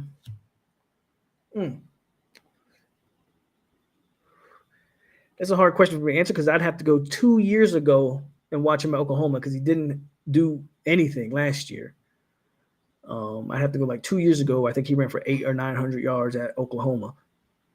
And see how that looked. And I'll be honest with you, I haven't.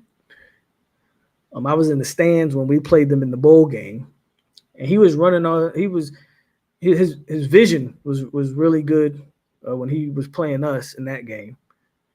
So maybe that's his best strength, his ability to identify the hole and get north and south. Um, I don't think he has game breaking speed. Again, I'd have to go back and watch him. I don't remember him breaking huge runs against us in that bowl game. I was sitting in the end zone. I'm trying to remember, you know, I do a lot better with watching games on TV than I do in person. Because, in person, you can't see the whole field based on where you're sitting at. And I had end zone seats in that one. Yeah, probably just ability to identify the whole good north and south. I don't think he has game breaking speed, but again, I have to go back and watch him to answer that question.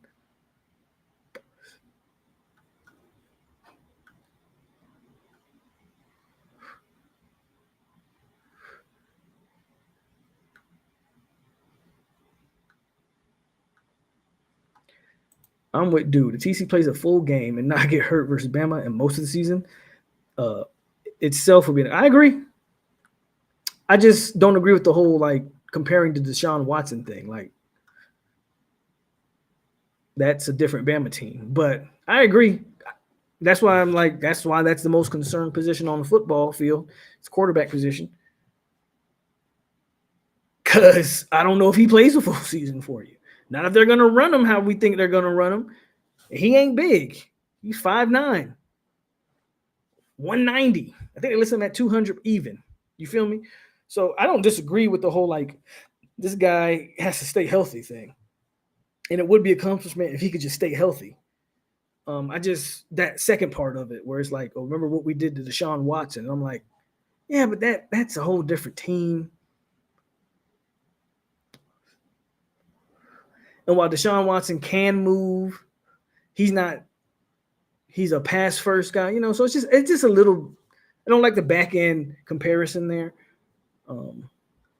It's just me though. Bama has a reputation of sending messages.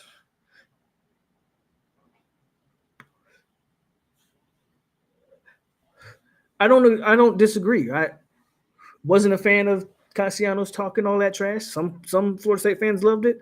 Some didn't care for it. I was one of the ones that didn't quite care for it. Ultimately, you still got to go out there and play football. So what you say is irrelevant until you get on the football field. But he definitely put a target on his back. And Bama's going to try to go out there and hit him. I'm not saying they're going to be dirty. They might be. But I'm not saying they're going to go out there and try to be nasty with. Well, they're going to be nasty. Whether or not they're going to be dirty is a different question. But they're going to try to hit him and hit him hard and put him in the dirt. So I don't disagree. I don't disagree with that.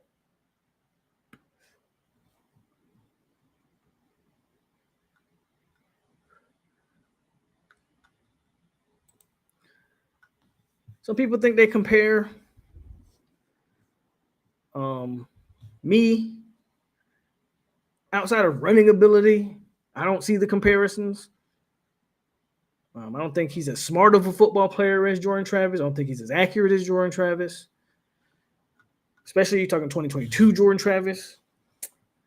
I don't think he throws with the same type of anticipation that Jordan Travis ended up learning.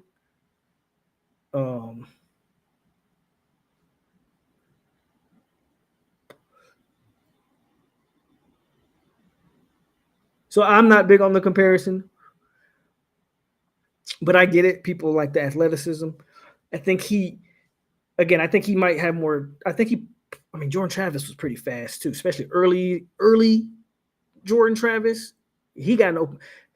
Jordan Travis early years, man, he got in that open field, you weren't catching him. I think TC might have some top end speed like that. He might top end speed. He might have more top end speed. I don't know if he has the same agility. Not saying he's not agile, but man, Jordan Travis could get out of some stuff, man. Ask Florida, right? They thought they had him for a second. He was able to. Jordan Travis could get out. He was agile. So outside of running, that's the main comparison to me. When it comes to throwing, I don't really think there is one. And Jordan Travis got better as a thrower as he got further in his career, obviously. That's just me, though.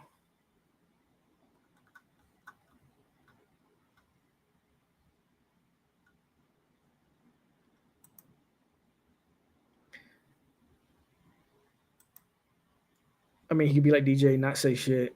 I like Q be a leader, have confidence. Yeah, I don't have a problem with him having confidence either. I just have a problem with exactly what he said.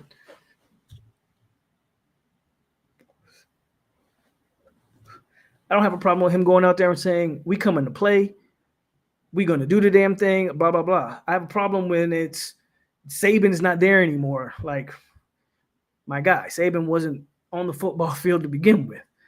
So I don't even know why you invoke Nick Saban into this conversation. So that already is like going to put the hairs, stand the hairs up on Bama's back. Like, why you bring Saban into the conversation? I didn't understand that. And I didn't like it.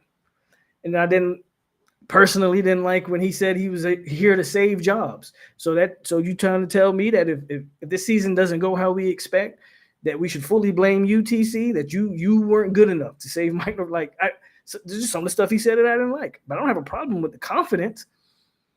But there's a way to say things and still be confident. And there's a way to say things that make you sound like kind of foolish.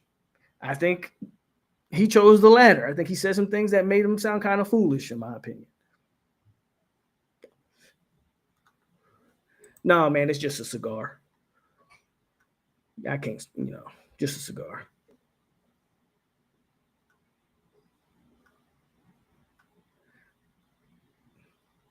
In 2023, yes. And I think that's why I said if you go to 2022, that's the Jordan Travis that I would say when it comes to throwing the football. The end of 21 and all of 22, he was a different kind. He as a passer, completely different. 2023, they disrupted that because that was the game. The game plan was to throw it up to Keon Coleman. But in 2022, the end of 2021, he improved so much as decision making and his ball placement.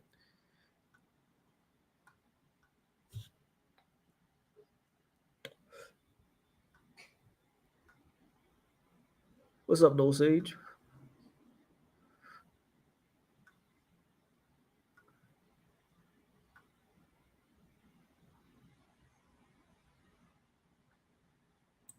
Is he lying though? I mean, about the Saban thing is such an irrelevant comment. That's just, again, in my opinion, that he could have said everything he said. He didn't have to bring up Nick Saban. So whether he's lying or not, no, Nick Saban's not there. But damn it, your 2 years at Boston College doesn't say that you're going to go beat Alabama with or without Nick Saban. And as far as saving jobs, he may or may not be lying there. Just, I don't know why you had to say it. Again, sometimes some things are just better left unsaid.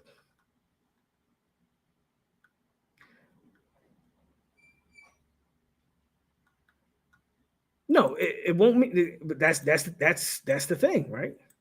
You're 100% right. If you win games, then nobody's gonna go back and talk about it because you're talking and like I said it at the time when he made the comments. I said it like Terrell Owens. All he did was talk trash, but couldn't nobody stop him on the football field. So when you can back up your talk, hey, the problem I have is what history does he have of backing that up?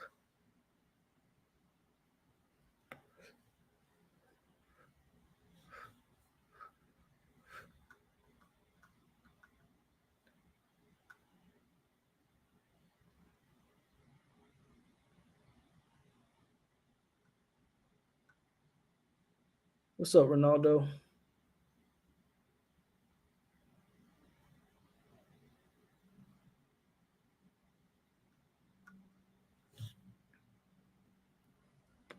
Superstition don't win games.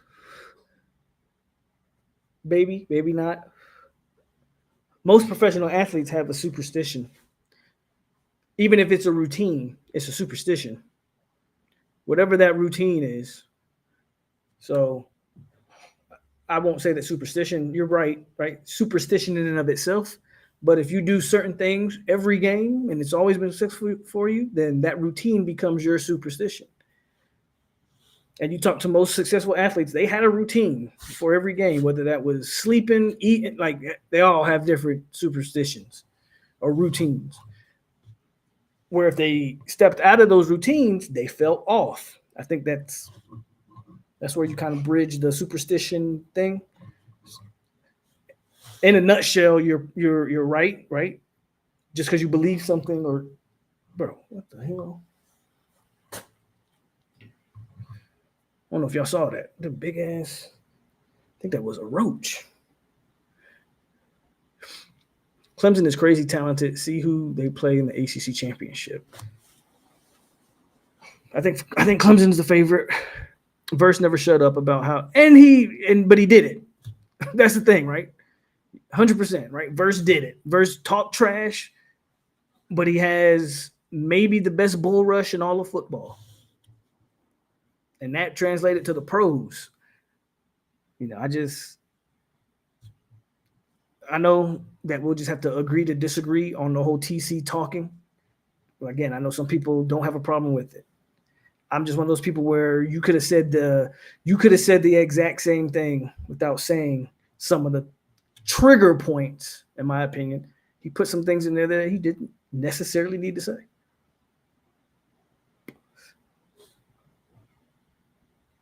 People crowning Clemson ACC champs too early. Well, just preseason predictions and based off of rosters.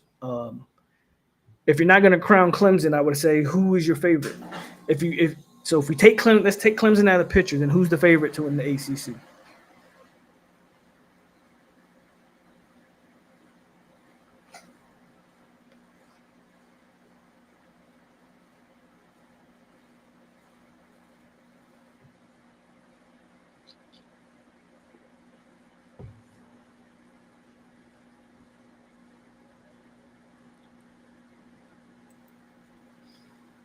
I want to see which Daryl Jackson shows up. SMU is a sleeper. Does SMU? I'd have to look at their schedule. Do they play Clemson? I think they play Miami. I know we don't play them this year.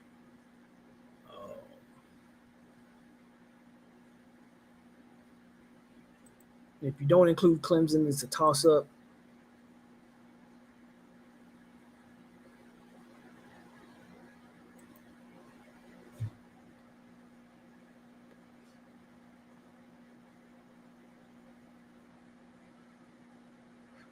It says before first did it, he could be considered the same. Yeah, but he did it. And all I'm saying is I got to see him do it.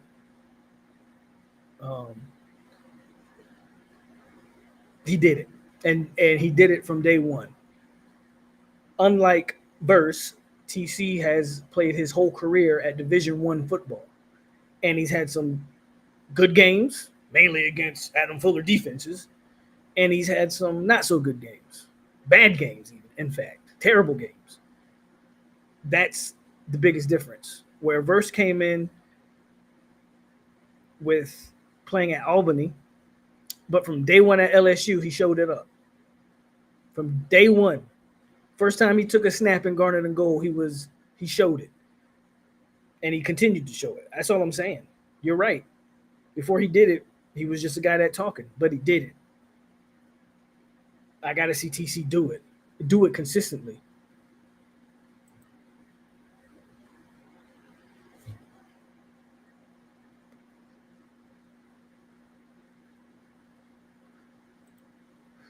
I just need D-Jack to control the interior gap.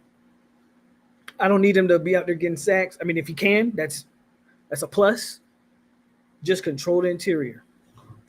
free up the guys on the edges to do their thing. If he can do that, the D line can be successful. If he's getting pushed out, uh, losing the point of attack, if Bama can run right up the middle where he's supposed to be because he's getting, then that defense might be in for a long day. Um, that's how I feel about it. Again, if he can get the sacks and things like that, that's just a plus. But can he just control the middle of the field? Can he free up backers, the edge guys, to wreak havoc? Because Bama has to double team him, or if he can do that, that's a successful night for Daryl Jackson.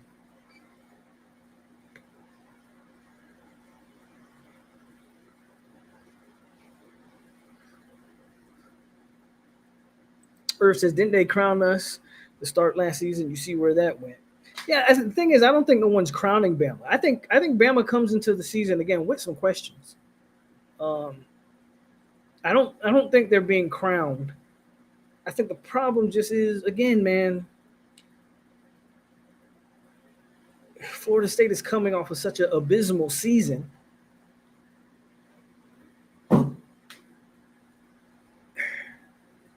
And I want to say you've upgraded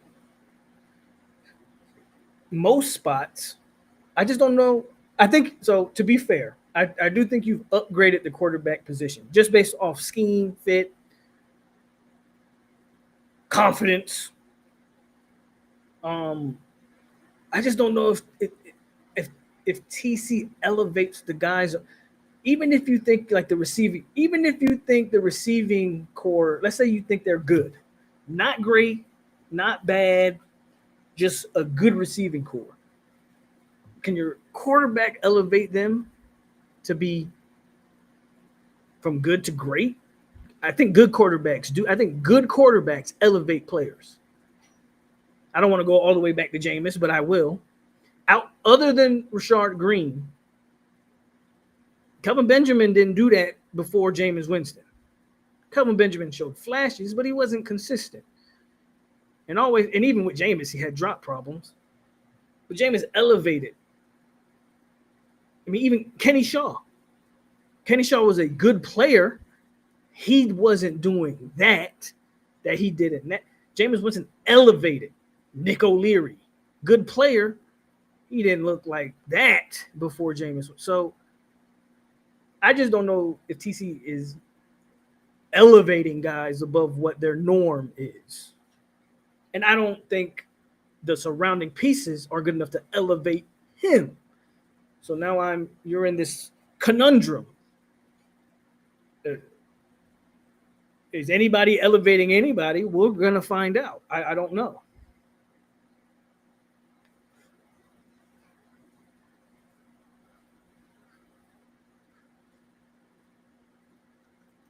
That is a game I'll be watching. One, to see how good Clemson really is. And two, if Brian Kelly loses another season opener, I think that seat is on fire. Don't know if he makes it out of the season. Like, again, LSU's coming into another season. Nussmeier is supposed to be one of the better college quarterbacks. Another loaded receiving core for what we hear. Once again, LSU comes to the season with a lot of talent. You lose another opening game and go 8-4 in the SEC again. I don't know if they keep Brian Kelly around. And for Clemson, yeah, let's see. Let's see if the offseason hype lives up to it against LSU.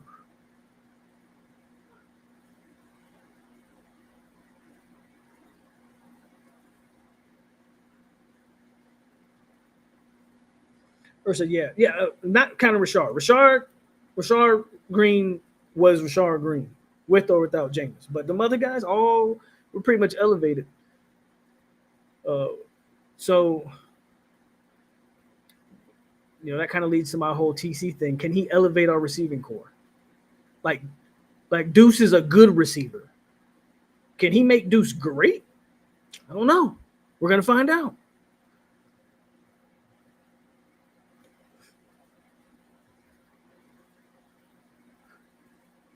I agree with that, Ronaldo. A lot more pressure at LSU than at Notre Dame. Antoine says Kelly seat. I agree. If they lose to LSU, that seat's got to be hot. Has to be. Look for Jimbo. I don't. I don't think you know. I think LSU would call Jimbo Fisher. I really do. Unfortunate because I want him back. I know people disagree with me on that. I take him back in Tallahassee in a heartbeat. But if you see Brian Kelly lose this team or just not live up to the expectations again, I think Jimbo Fisher might be the guy they call.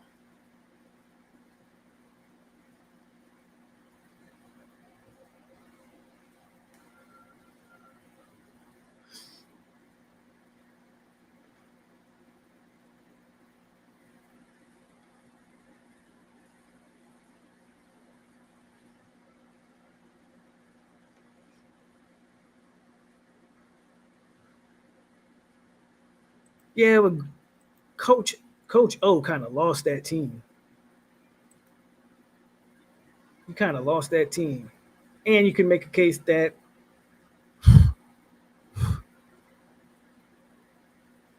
Coach O kind of inherited a lot of those guys. So they made the right move by getting rid of him. What does Blake do this season? Well, I think a lot of competition in the linebacker room. I think they're going to need Blake. I don't. It's hard for me to say what he does. I'm hoping for, as athletically goes, he's probably the most athletic backer you got. But it hasn't. His instincts have always come into question. His physicalness has been questioned. So yeah, I want Blake to succeed. I really do. You think they were dumb? I think they made the right decision. He was losing that team. By the time they fired Edo, you got to remember, um, all that they were having a bunch of craziness off the field at LSU. I would say they probably made the right decision there. I don't. Edo was never gonna He was never gonna captivate that 2019 LSU. Like he wasn't. I don't think he was gonna do that again. Uh, just my opinion. I don't. I think he was. I think it was over. Why would you be? Call him tonight. I don't care if he is asleep. Call him.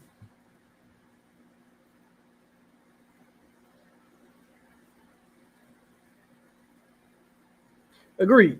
He inherited a team, won with it, and then he kind of saw it kind of going off the rails there by the end of his tenure. Who's our 3+1 lineup for linebackers? So I think it's maybe in no particular order, but I think you got five guys that they like: Elijah, Stephen, Omar, Cryer, and Blake. Those are the five backers that they've routinely mentioned in the offseason. So I think those are the five guys. Now, what three of those are on the field at most times, or how that looks, we'll find out against Bama. Um, I think Blake's in the mix. Maybe he starts, maybe he doesn't. We'll find out.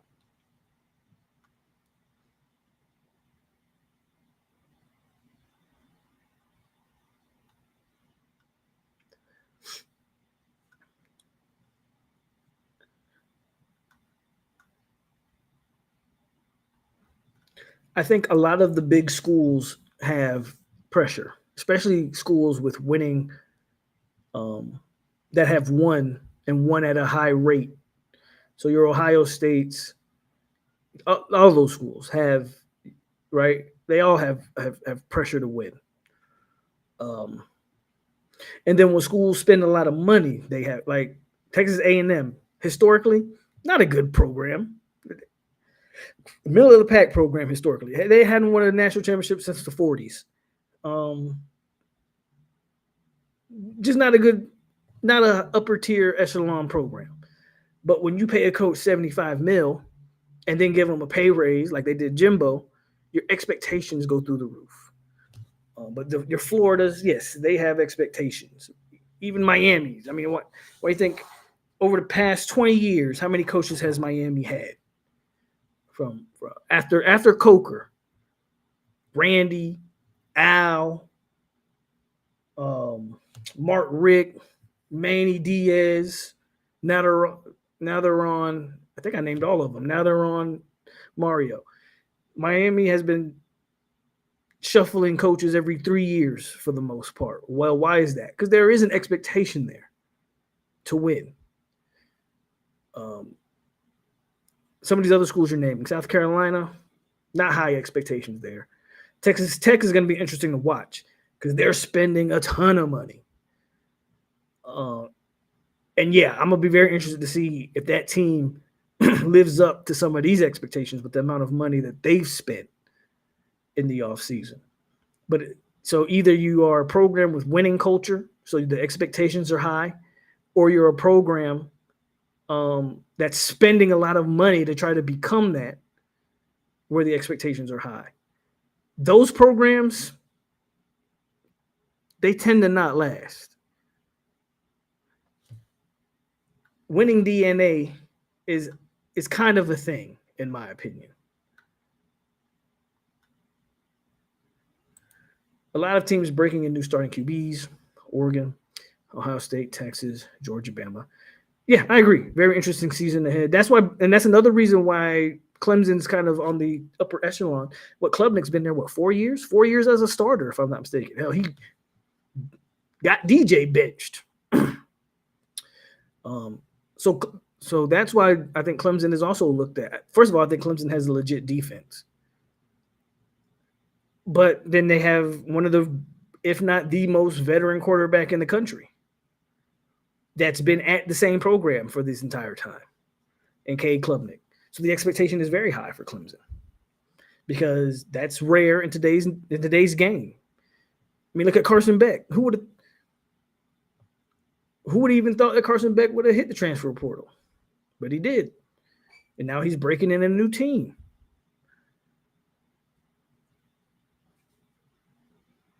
I think that's why Penn State, there's a lot of hype about them because they're bringing back their quarterback. And I don't even think Drew Aller's that good. Personally, don't think he's that good. But he's a returning quarterback. So those guys get looked at a little differently. Earl Little was a disappointment for me. I know he had injuries, but I still don't see anything special. Is there a better option at safety? I think Earl Little. So to answer the direct question you're asking, is there a better option at safety? Probably not. But I don't think it's fair to judge Earl Little because if you're judging Earl Little, first of all, on a bad team, second of all, they played him at a position. I compare Earl Little's start at FSU to Jamie Robinson. Jamie Robinson was not impressive when he first got to Florida State because they were playing him they wanted him, they brought him here to be a nickel. And it wasn't going right. And they moved him to safety, and the rest is kind of history there. I think the same thing for Earl Little, where you brought him in to be the nickelback, and he didn't excel in that. When he moved to safety, again, the team was bad, but I thought when he moved to safety, he flashed more than not. He looked more comfortable. He was more aggressive, attacking the ball, attacking the runners, and coming downhill. Looked like that was a part of his game more so than like in coverage. I think another year at safety is going to be good for Earl Little personally.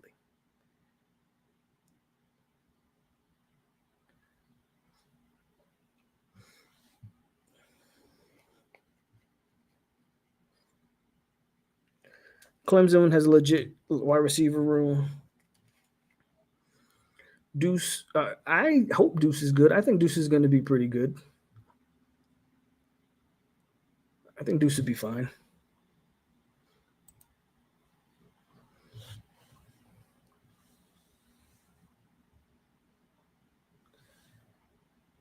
And I think he's just more comfortable in a position. I think Earl's going to be fine. Like you said, he's doing something right. He's doing something right. So Earl is not somebody that I'm worried about. I'm interested to see the other spot because KJ was another guy who flashed at times, but not consistent. Right? Is he going to be more consistent? One would expect. They mentioned Ashton Barker, not a guy that I was anticipating to be in the mix, but apparently he is. I don't know if that's good or bad. We'll find out. I tend to lean towards the good. Um, Ashton Barker's always had the size. He's like a legit 6'2", 6'3" at that safety spot. Um, just so many questions, and the season's right around the corner. And one of the things that just is so fun for me this year is that we don't know. Last year was such a it blindsided everybody because all the offseason hype was like this team is legit, and then last season happened, and now this year Mike Norvell has changed it up. He's closed practices, doesn't allow media access except for the first. We've got to see the stuff that they've wanted to show, but there's no open practices. So everybody's guessing. Even the people that are paid to cover the team, they're all guessing about who's doing X, Y, and Z. And I think that makes it fun. That makes it enjoyable. That makes it like the anticipation is real. I mean, you're always going to anticipate the start of a season, regardless. But this is one of the few times that I can think of going into a year where I'm going to be like, I really don't know what to expect with this football team. And it has me nervous. I'm not going to lie to you. I'm like, this team could look like garbage, or this team could be a lot better than I anticipate. So that type of thing is fun. Barker and coverage scares me. It's going to be interesting. It's going to be interesting. I'm interested to see. So one of the things, and I mentioned this way early in Adam Fuller's tenure here at Florida State, was I did not like the way we used safeties under Adam Fuller. So I'm very interested to see how Tony White's usage of the safety. My guess, I don't know. It seems to me like the safeties do more attacking than sitting back, but we'll just have to see. We'll just have to see how that looks. Tight end play. We have a better than good tight. I think we have a good tight end room. Good play from tight ends will go a long way in promoting a winning season. I think having that tight end room helps TC a lot if he utilizes it correctly. There's your safety blankets right there. That tight end room. And I agree with you. I like that room. Landon and Pittman and Douglas, hell, and even Estes, right? I'm throwing Estes in there not because I think Estes I think is they're gonna use Estes, in my opinion, a lot how they would use, if y'all remember Preston Daniels. I think you're gonna use Estes in a very similar manner. Interested to see if Estes can catch a football as a former offensive lineman, because I think there's going to be plays like they did with Preston Daniels where the defense is going to forget about him because they're going to think, oh, he's just a blocker, and he's going to sneak out and get some opportunities there. So it's going to be interesting to see some of those tight end moves and how they like. How do you use how do they use Pittman? They're going to use him a little bit like they use Jaheim Bell. I expect Landon to be a primary receiving threat. Is that a guy you can put out wide? I think so. Tight end's going to be very critical to TC's whether he's playing well or not.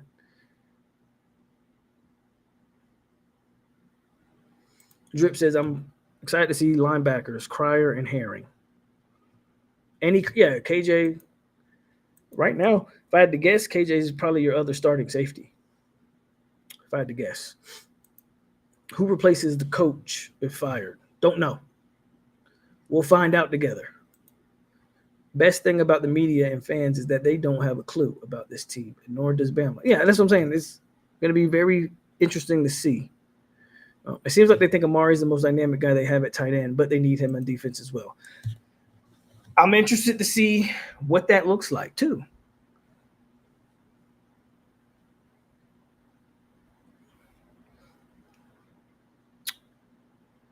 I have a question about that too.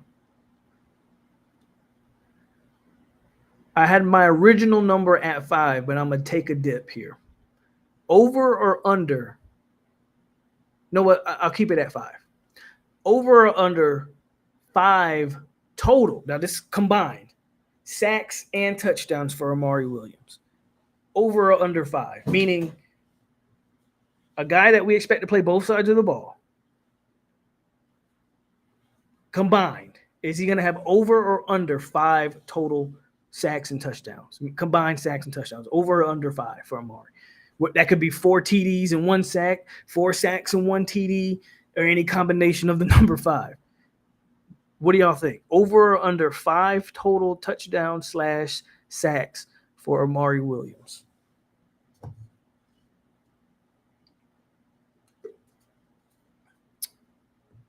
That's a very interesting dynamic to this team, is what this guy can give you. Vontae thinks over.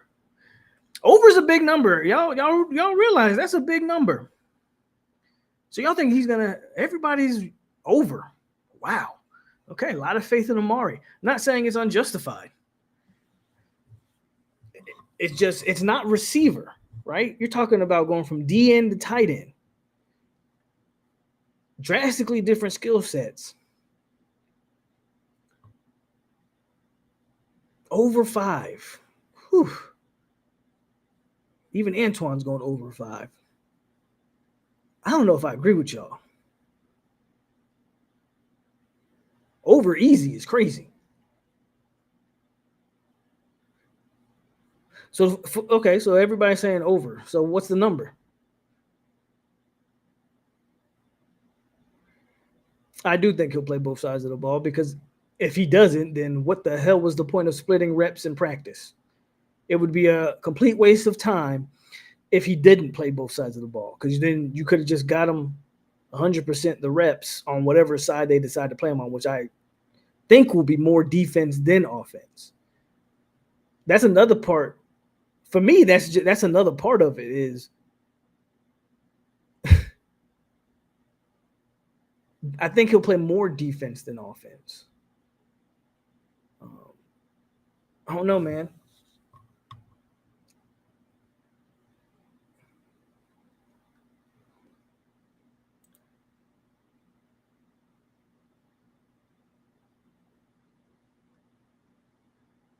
You got it. You got it. FSU beats Bama 31-21. You got it. Over. He's legit. Probably the best athlete. Do we think I answered that one? Under. He will be. You think he'll be at tight end more? So I think he'll be at defense more. One, because I think that's where they need him. I don't think the thing about the tight end room is I don't think they need him there. I think he's a good luxury to have. I don't think you need him. Whereas I think they need him to rush the passer defensively. And I'm not knocking the athlete. I'm not saying he's not an athlete. I think it's a lot harder to get. I think that's harder than we anticipate to get. The number sounds low, but when you take into account there are players that play tight end for an entire year and don't hit 5 touchdowns. There are players that play defensive end the entire year and don't hit 5 sacks. And I know I combined the two. You're to assume that this 18-year, and you got to remember, he reclassed. He's supposed to be a true freshman this year. He was supposed to be a senior in high school last year. So you take account that this guy's only 18 years old, and asking him to rush the passer and to potentially come in and catch passes is, I think 5's a. If you told me he got 5, I'd be like, that's a successful season. 5 combined, I think that's a success. If you told me he got two touchdowns on the year and 3 sacks, I'd be like, okay, given the amount of snaps, that number could go up, I guess. I think that's a tough one to answer for me.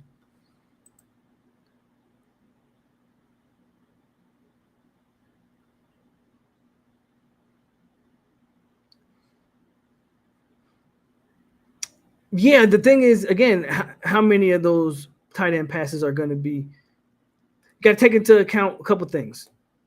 How many of those passes are going to be directly for him? And then the defenses aren't stupid. They know what we know, at least for the fact that you're bringing Amari Williams on the field. I'm probably going to pay a little more attention to him because they're probably looking to pass him the ball. So I don't know, man. 3-3, 4-4. Okay. If he gets if he can get 4 to 6 sacks alone, that's a huge plus for the defense.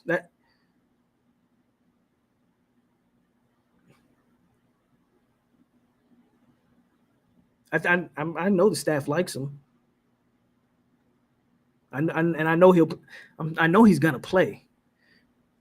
I'm not denying that he's not gonna play. He's gonna play both sides. I'm telling y'all that he's gonna play both sides. I'm telling you that. And again, we had his NIL agent on the show, interviewed him. He's gonna play both sides of the ball. That's a part of the promise that the staff made to him. So that's gonna happen. The question is just that workload. This isn't corner and receiver. This is in the trenches on both sides. In the trenches. So I think 5 is a good number. I think it's a sweet number. Anything over that is huge. Anything under that, and maybe you reconsider and stick them to one side of the ball. I don't know. I agree.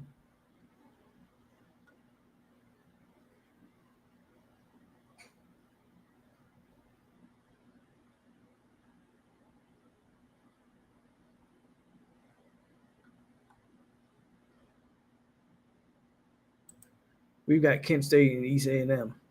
I think we're going to score. Yeah, well, we better score big. Now, I get what you're saying. Those are the games where he could pile up some numbers. Agreed. Also, though, take into consideration, you kind of want to get your primary guys the ball. And the guys like Deuce, you kind of want to get the ball in their hands. And if everything's going right, you probably don't want to see Amari Williams even playing in that game in the second half. Even if you think, well, he's not a starter, you got to put the backups in. Like, he's still probably a key contributor. You don't want to risk him getting hurt against a Kent State or at East A&M. So I agree with you. If he's gonna exceed 5, then he might get the bulk of that. He might get a sack and a couple TDs in those 2 games. I just think it's a lot harder than we're anticipating. Just assuming that he's going to be able to, like, immediately, and I hope I'm wrong, but especially on the defensive side, I think it might take a little bit longer for him to get his feet wet. They need him to, but rushing the passer isn't exactly easy. And they have said, or he said in his interview, that he primarily is working on third down. So he's a situational pass rusher defensively.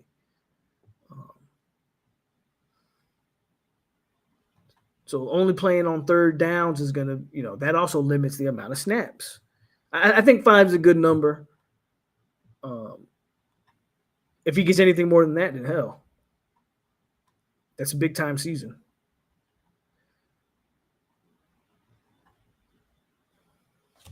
Yeah, TC shouldn't even need to play in those 2 games. Again, past the first half. If he is,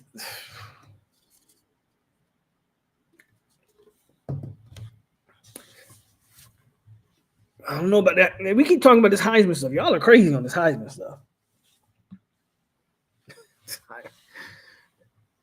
Johnny Manziel 2.0. I'm calling it now. Thomas Castellanos is Johnny Manziel 2.0. Don't take me serious, please. Somebody's gonna hear me say that at the end of the season. They're gonna come back and say, "You were saying that, bro." I am playing.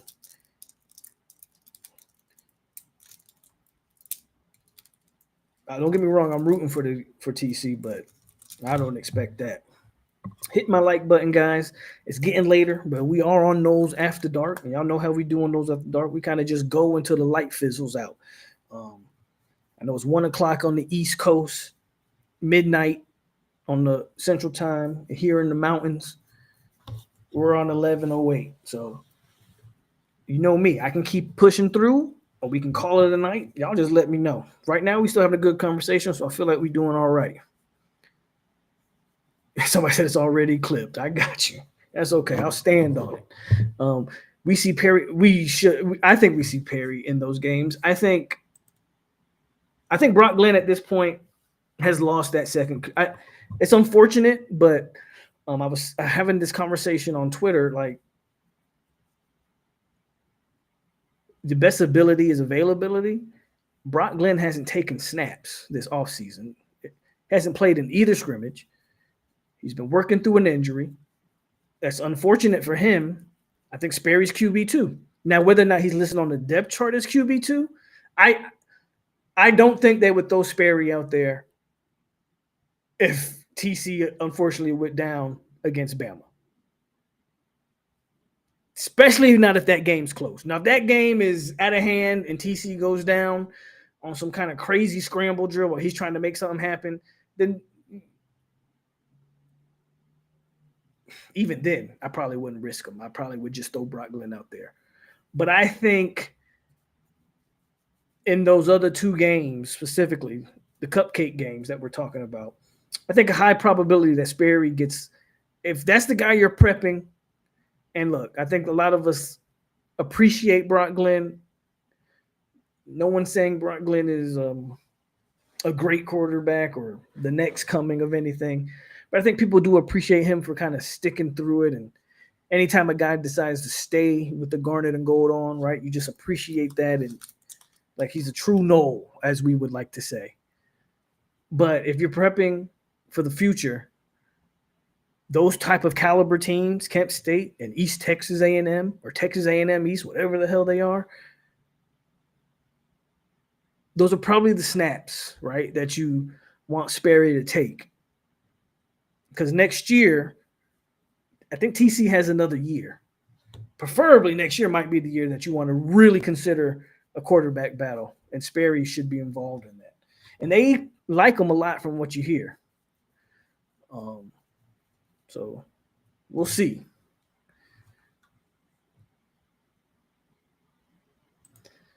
You think Amari's success on D will go with D-Jack? I think it'll go with the entire D-line. If guys like McCray and D-Jack can do their job, better yet, James Williams. James Williams' nickname is Sack. If he can live up to that nickname, and I'm not even saying James needs to get double-digit sacks, but if he can just live up to the name to the point where teams have to account for him, like, oh, if we don't chip this guy, if we don't double this guy, speaking of James, then does he deserve the name Sack? But if they have to do that, then that's definitely going to free up the other edge. Why do you think Pat Payton was so successful playing alongside Verse? They had their hands full dealing with Jared Verse. Pat Payton got a lot of one-on-one opportunities, and to his credit, I know we ended up finding out that Pat wasn't good enough to be on his own, but to his credit, he took advantage of that. I think more so than D-Jack, I think it goes with James. Like, if James on the other side can legitimately rush the passer and teams have to keep a back in the backfield to account for him, keep a tight end on his side to account for him, and Amari can get some one-on-one opportunities where he gets a chance on some pass rushes to just use his speed and athleticism to blow by tackles, that will benefit him. Not so much D-Jack. I think D-Jack is going to have a bigger effect for the guys that's actually on the line with him and the backers behind him. If James, man, can live up to the nickname, Amari could see himself clean up a lot of that stuff and get a lot of one-on-one opportunities. Who's the next FSU head coach? Jimbo Fisher. Next question. Manziel did beat Bama. See, I'm telling y'all. Y'all stop sleeping on the Manziel comparison. Next season schedule is crazy. I think what? Bama on the road. And I think we got Bama and Notre Dame on the schedule.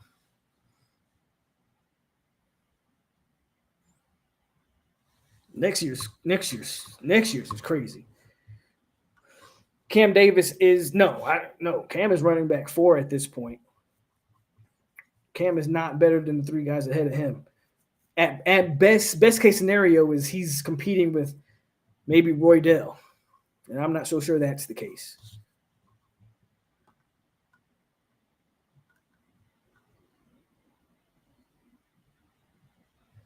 Man, that schedule is crazy, bro.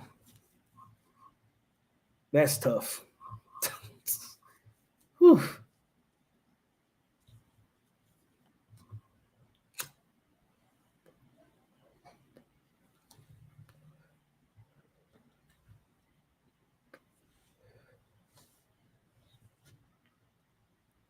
But yeah, man. If James Williams can live up to some of his expectations that we have for him, I think that goes a long way in helping Amari on the opposite side. And maybe even a guy like Diggs, right? Diggs was the guy they brought in to ease that transition for Amari. Haven't heard his name a ton in the offseason, but I know that's a veteran guy that they brought in, and I'm pretty sure he'll if Amari's playing the situational stuff, I expect Diggs to be the primary guy on first and second down. Those third and longs, I think, is where you see Amari come in the game.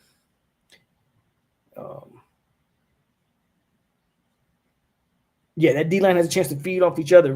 Guys got to live up to the potential. Guys got to live up to the hype or the expectations.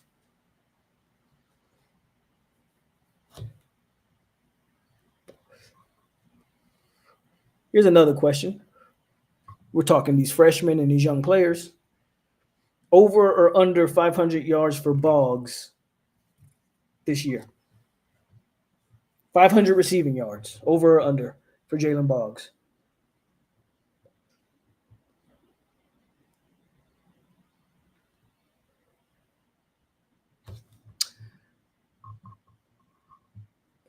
This is an interesting point. The expectation is that we go to the big. If we go to the big, do those Georgia games still happen? That's actually a very interesting point. If we go to the big. I think I spoke about this a little bit earlier, Vontae.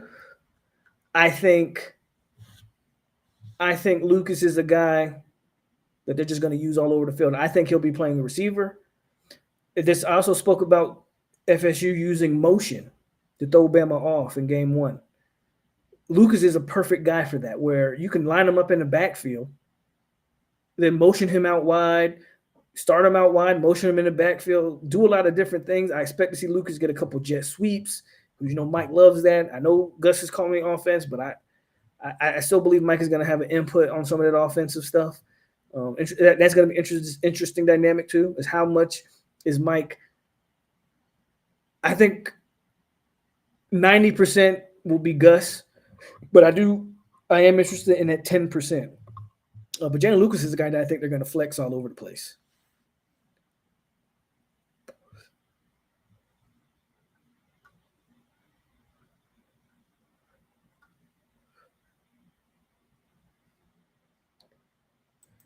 Are we young enough to experience a better team for the tougher schedule? I think so.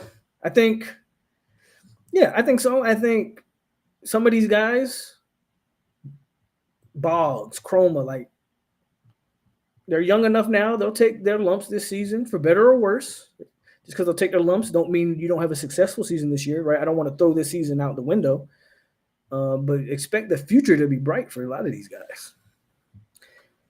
You guys are saying under 500, maybe 350. Okay, so we're going under. I would agree. I think under for Boggs as well.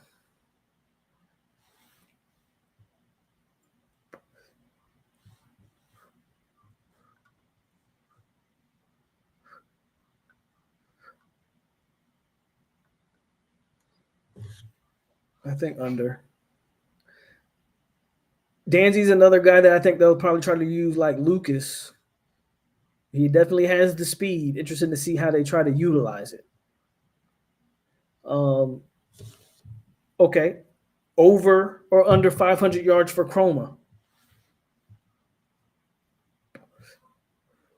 I think I think a lot of y'all are going to say over. Um, I think it just depends on how good Sawchuk is. 500 yards for a freshman running back is a big number. And 500 yards when you're splitting carries. If Sawchuk is any good, that could be a tough number to reach. I think Chroma can get there. I'm probably going with slightly over. I'm thinking like five, but I'm thinking in the 500s, like 550, something like that for Chroma. But it's not. I don't think it's as easy of a number as some of y'all like Jedi put over in caps. I don't think it's as easy as some of us think. I think 500 yards for Chroma would be huge as a freshman. See, Antoine says over. Chroma will be, and I agree with you. I think by midseason he will be. But again, like you said, how many games will it take him to get there is the question.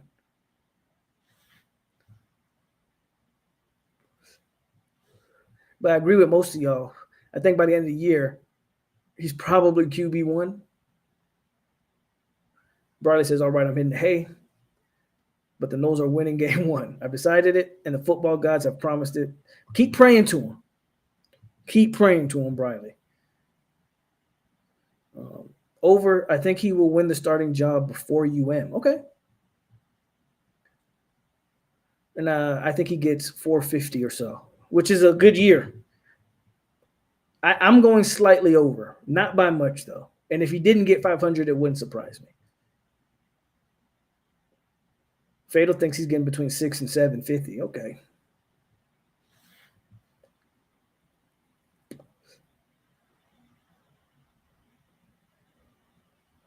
That's another thing, Psycho, is Gus will run a bell cow. The question is, do we have a bell cow right now? Right now, I would say we don't. Right now, I fully expect it to be running back by committee. Doesn't mean we won't have one this year by the end of the year. But right now, I think they'll be splitting a lot of carries.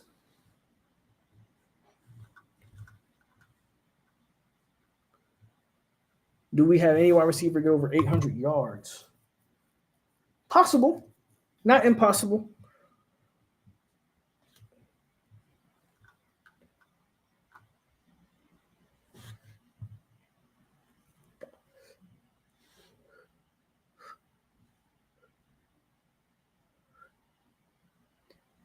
Any individual player on the defense getting double-digit sacks? This one I'm going to say no. I don't think we have a double-digit sack guy. Doesn't mean the team won't generate a lot of pressures. Doesn't mean the team won't generate sacks. I think with the way they blitz, where they're bringing pressures from, I think the sacks will be spread out. So I don't necessarily think you're going to have a double-digit sack guy. What say you all? And then Antoine adds over under 30 points per game. Wow. I want to say over. If you talk about going 7-5, 8-4, it better be over. I'm gonna just say that. It better be over.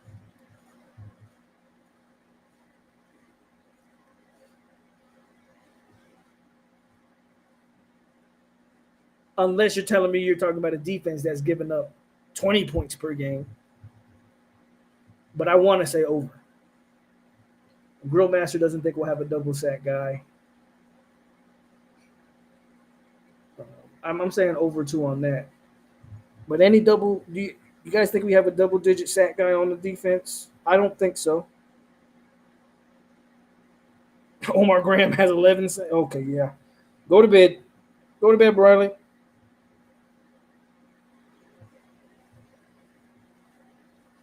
Brandon says we will have a double sack guy. Who is it? You saying it's James? Who do you think it'll be then? If you're one of the people that think that we will have a guy with double digit sacks, who is that guy?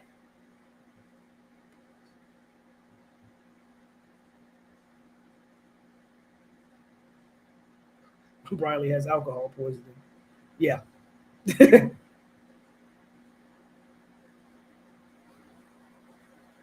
Yeah, I think guys will be in that 5 to 6 range. And again, I think they'll have multiple guys with 5 plus, but I don't know if I see a double one guy getting 10 plus. I don't know if I see that. Fatal says we'll have one guy with at least 8. I can see that. I can see a guy with 8. Lewis thinks Amari is going to be the closest to that, which would be, again, that's huge if that's the case.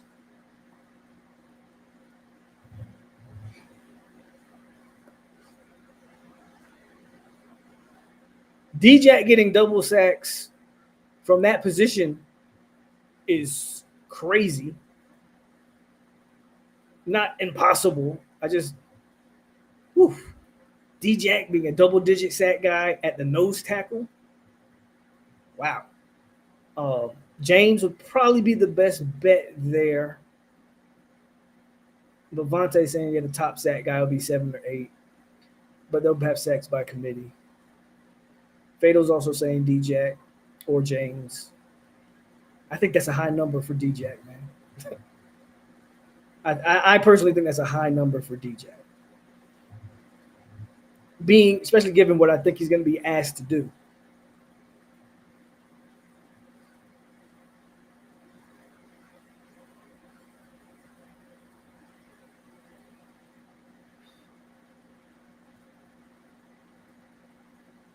Who are your X factors? I'm just spitballing questions now. Because why not? Who are your X factors? When I say X factor, a guy that's not being anticipated to have an impact, but can, or if he has that impact, FSU is probably pretty successful. I named one early in the live stream on offense. I don't know if anybody remembers that, but I'll tell you my X factors on offense and defense. Who are some of y'all's X factors?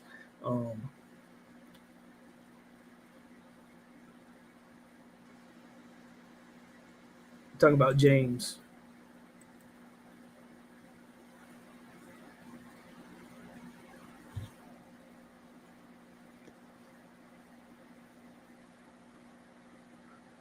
And that's what I think, Antoine. I think we'll have multiple guys between that 5 and 10 number, but I don't think we'll have any guy.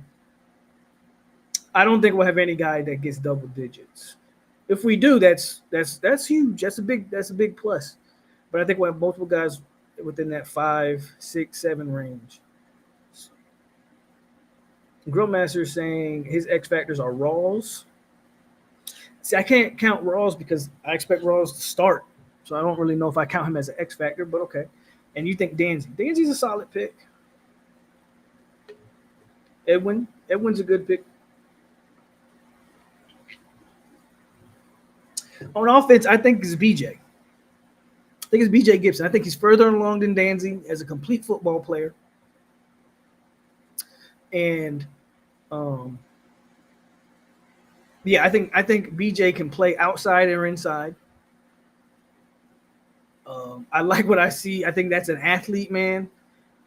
I like his build as just a football player. I would go with BJ as an X factor. Defensively, I like the Lions pick. I think FSU needs Daniel Lyons, and I like that pick as an X factor, Daniel Lyons. Edwin's not a bad pick either. But I got BJ Gibson. I think BJ shines more than McCoy? I don't know.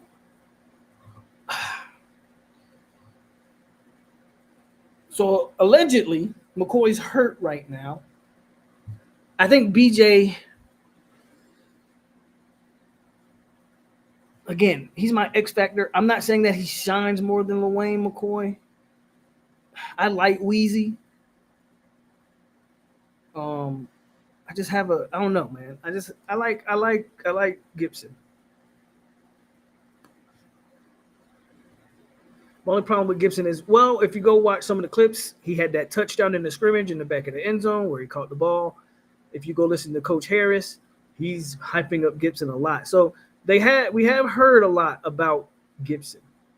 Um, I don't like the Boggs isn't an X factor because I expect Boggs to get plenty of reps. When I say X factor, I'm kind of thinking outside the box. I mean, if that's your X factor, that's fine because we all, I guess, interpret that a different way. So I'm thinking outside of the box. So I'm not picking guys like Lil Wayne because up until the recent injury, Lil Wayne was probably third. Him and Boggs were competing for that slot, right? So again, I won't pick Rawls because I fully expect him to start. So I'm kind of trying to think outside the box. Pittman's a decent one just because of the way I like Jason Jenkins though, or I like that one. I don't again, I guess we're just yeah, Tim did say that. He said McCoy's one of the better route runners on the team. It's that same interview where he was hyping up BJ, by the way, Grill Master. So go listen to that. And he was giving BJ a lot of props. But Pittman was very successful with Gus last year. So for me, it's almost an expectation that Pittman is one of your better players.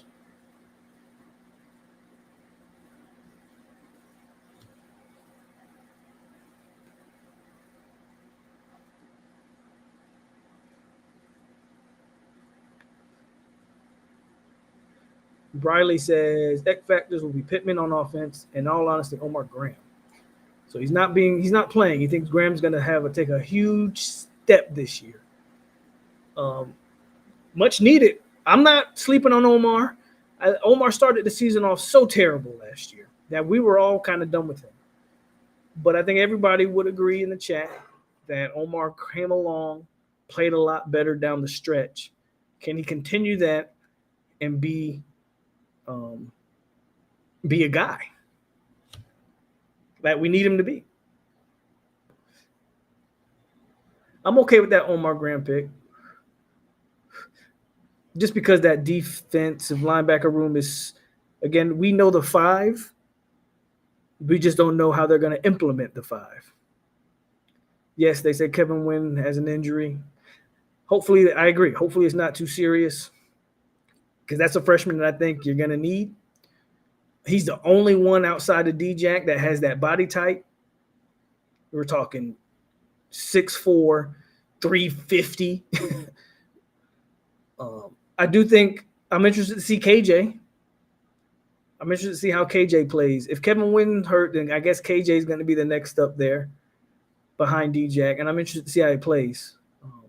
But I hope Kevin Wynn isn't too serious. I agree.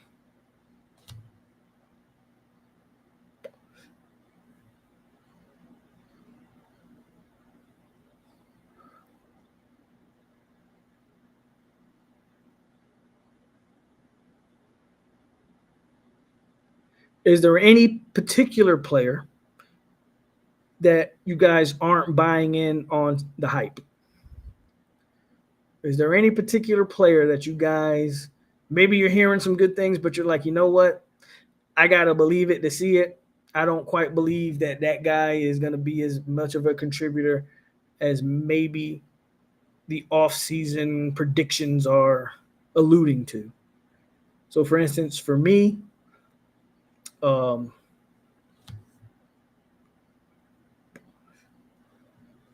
offensively, and this is kind of an easy one, but I'm not buying in on the Roydell stuff that the staff keeps preaching.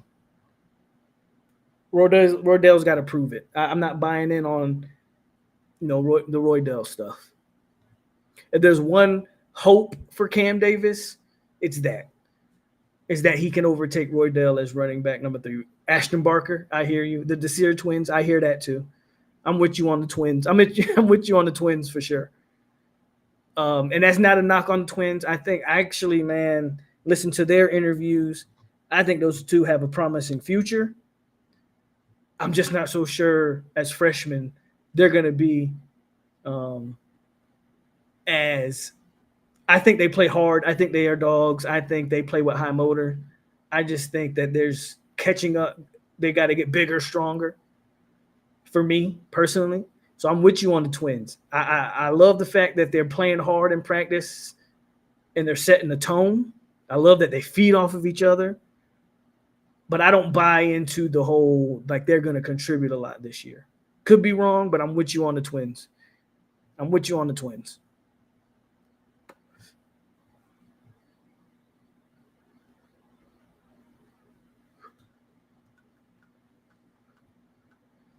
Lewis says, "Were the Noles ever this banged up under Bowden or Fisher?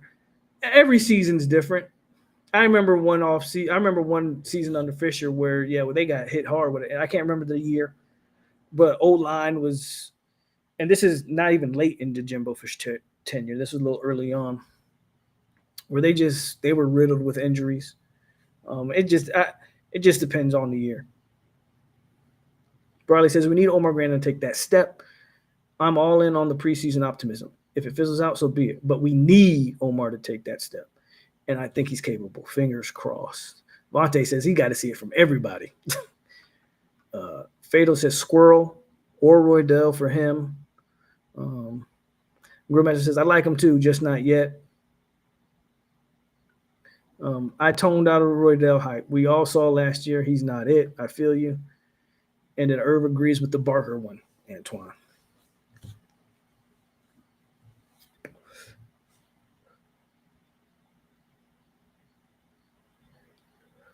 Yeah, I think the Twins are getting a little bit too much hype for my liking. Again, if they come out and prove me wrong, then that's awesome.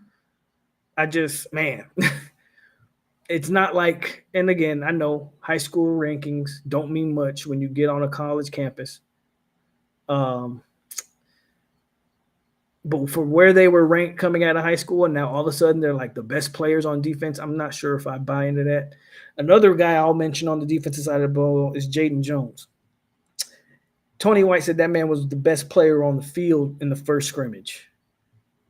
And then it dipped pretty drastically in the second scrimmage to where Tony White said he wanted to get mad at Jaden, but he didn't get mad at Jaden because he's understanding Jaden's coming back from that injury. I don't know if that injury's lingering. Jaden is a player that I have to see it to believe it. And I get it, man. He's coming off of a lot of stuff, had a lot of stuff going on in his life. They actually did a recent interview with Jaden, talked about losing family members. I get all of that, man. So I don't want to come down too hard on it. I just got to believe the Jaden Jones stuff before I buy into that he's actually one of the best players on defense. I think that was crazy hype after one scrimmage that Tony White was giving Jaden Jones. If he is, then that defensive line is there's a whole different perspective if Jaden Jones is actually that good. But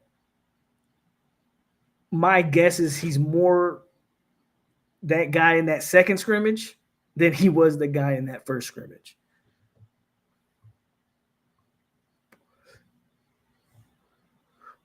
Well, the Sperry stuff, that is just a hyping up of a young quarterback. I'm with you. I don't buy into the Sperry stuff. But I think the thing about the Sperry stuff for me is look at the quarterback room, bro. The quarterback room is not good. I don't want to go as far as to say it's terrible, but, I mean, come on. The quarterback room's not any good. Brock Glenn, again, isn't practicing because whatever injury he has, so he's not even taking reps. You brought in the transfer guy who I believe you brought in just to run scout team stuff. I don't believe there was ever any real consideration of him being a contributor. So it's almost Kevin Sperry by default. You know what I'm saying? So I'm with you. I don't buy on the hype, but I just they do that. I feel like they do that every year with young quarterbacks. They always hype up the young quarterback. They always hype. I mean, last year Luke was getting a lot of a lot of some of this same stuff. So I'm kind of with you on the Sperry stuff. I just that Sperry stuff. I don't even take it serious.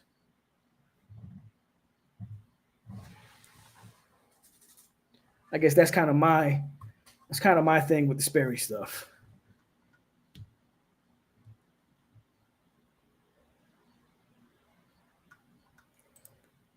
I'm 100% on the Sperry hype, just with the acknowledgement that he's obviously a year away unless it hits the fan.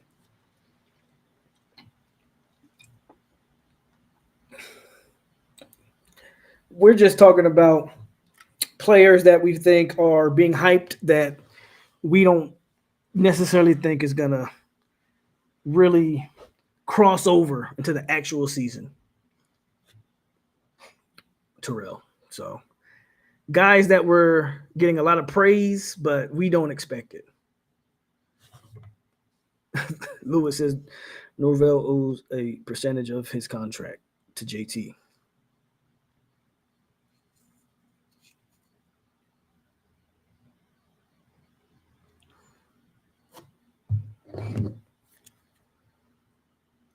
I got about 30 more minutes left in me, guys. Then we'll get up out of here. But we got about 30. I'll go another 30. I feel good for another 30.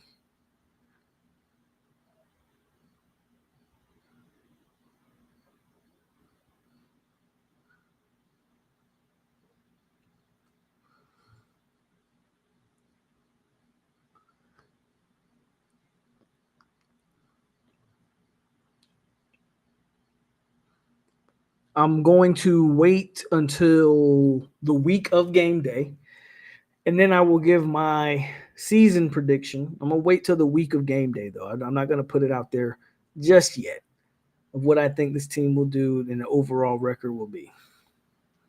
So I'm going to wait on that one. I could do it now, but I'm going to let it marinate. I'm a little conflicted. I know what I want to say, and I know what the likely outcome is, but I'm gonna let it marinate a little bit more before I throw it out there into the universe. Briley says, "You can do it. It's what fans have done for 25 years straight. Just be nutty optimistic, and then get sad if it doesn't work. What do you have to lose? You have nothing to lose." Jax maybe. Man made me pissed in college football 26. Excuse me. Missed tackles and a sack. I put in KJ, lost to Missouri 29-24. Dan Lanning for FSU in 2026. I doubt it, but one can dream. Who do you think the offensive and defensive MVPs are going to be for the year or the game? Let's just say, I'm assuming you mean like for the year. Oh, that's a tough one.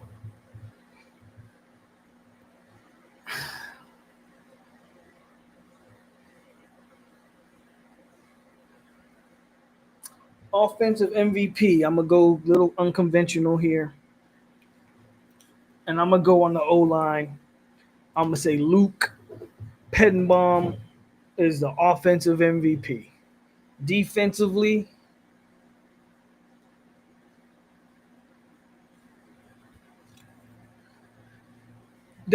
I'm gonna say something that might surprise some people. Um, well, actually, probably won't surprise anybody. I'm leaning between one of the corners. I was gonna say Rawls, but then I forgot about Wilson. One of those two guys. We'll go with that. Final score 36 FSU, Bama 28. Okay. Keep talking it into existence, William. I'm not mad at you. Just keep talking it into existence. The more you say it, the more likely it is to be true.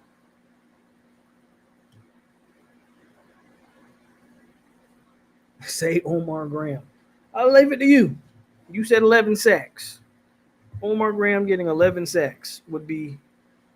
That's it. That's your defensive MVP. Now, if you're strictly talking the Bama game, if you're going to win the Bama game, Offensive MVP will be Castellanos. Defensively will be James Williams. I'll go with that.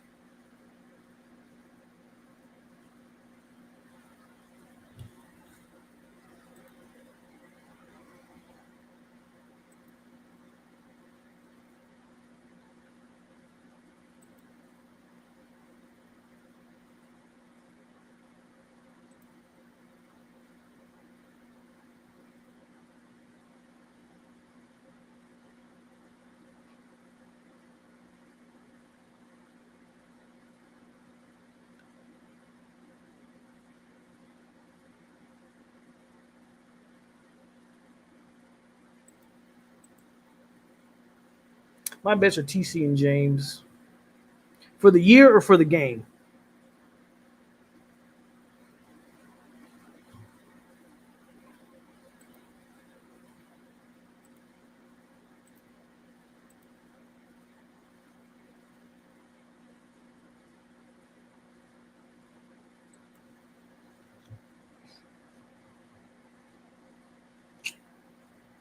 Go ahead, and if you haven't done it, guys, hit the like button for me.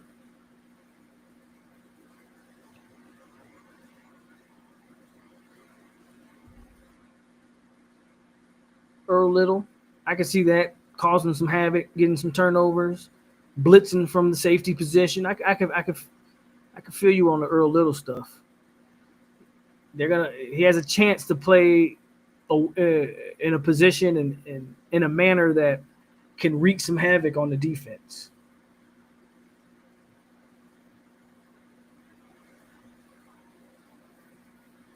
I think in the Bama game, it's just going to be in the Bama game, man. It's just going to be, can you get pressure on? If you can get that quarterback, he's not a young quarterback, but he is starting for the first time.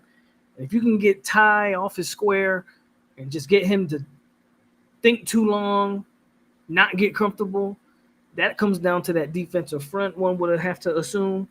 So Jackson, again, James, one of those two guys, I think would be a good bet for the Bama game. If you talk about, putting that heat on Ty Simpson, but yeah.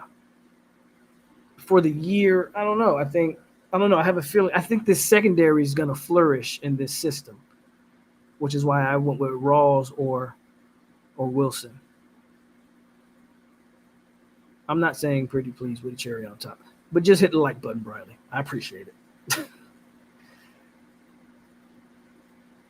Yeah, Wilson is a good bet, I think. And again, for the year, I'm not knocking TC, but I think if this offensive line is going to be what we want it to be, I think it's going to start with that Luke Petterbone, man. I think centers are so underrated on the offensive line because the tackle is the glory position on the O line. But if you got a general, if you got Brian Stork, man, if you got a general on that at that center spot, I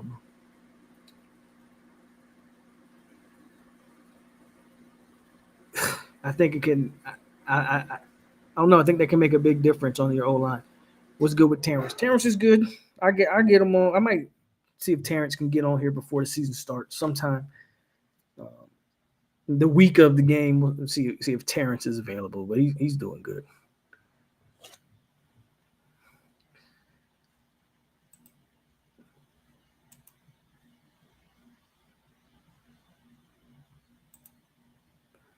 My stats for TC Heisman year: 25 TDs, so 30 total touchdowns, 4,000 yards passing. Oh no,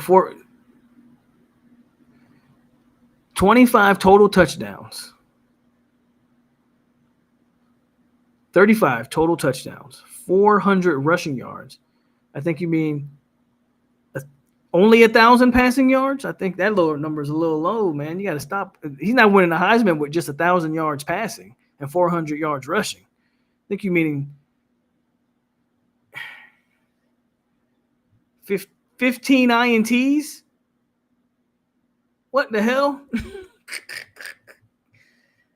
You might want to rethink those stats. If he throws 15 interceptions, I'm telling you right now, FSU's a 6-6 football team. Now, 35 total touchdowns is good. I'm with you on the 35 total touchdowns. 400 rushing yards, okay. But he's going to have about 2,500 yards passing. And again, that interception number got to come down, my guy. 20 total turnovers. You said 15 INTs and 5 fumbles. You can't turn the ball over 20 times. It's going to be a wrap. I don't know. I think Terrell might be drinking too. I don't think he thought of them numbers before he put that in there. 20 total turnovers is crazy.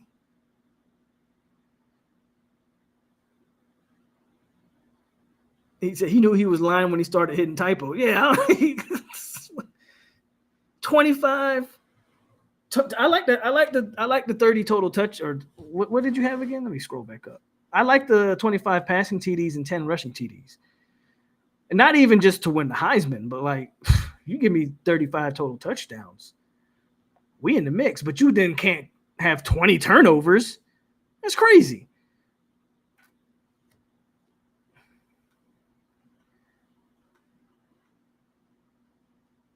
The passing yards is obviously a typo with just 100 yards passing, so I won't even acknowledge that. But them 15 interceptions and 5 fumbles, man, you might want to rethink that.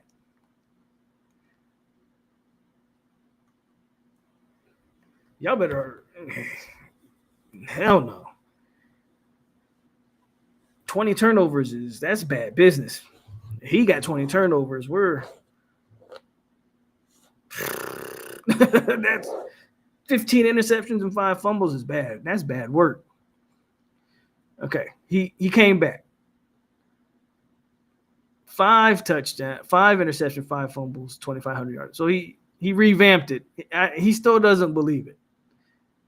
He doesn't believe it. But that stat line, again, I don't think it wouldn't win him the Heisman, but I would take that stat line 100% because we're winning a majority. If that's his stat line, 35 touchdowns with 600 yards on the ground. So you got 3,100 total yards, 35 total touchdowns, and only 10 turnovers on the year. I don't like the 5 fumbles, but for a guy that's going to run, I mean, that stat line it's not Heisman. You're not winning a Heisman with that, but that doesn't mean you can't win a lot of. You can win the majority of your games. If he can do that, you're going to win. You're going to win more. I think you would win more than you'd win 8 to 9 games. I'm closer to 9, maybe even closer to 10. If that's what I'm getting at Thomas Castellanos, 9 to 10 games.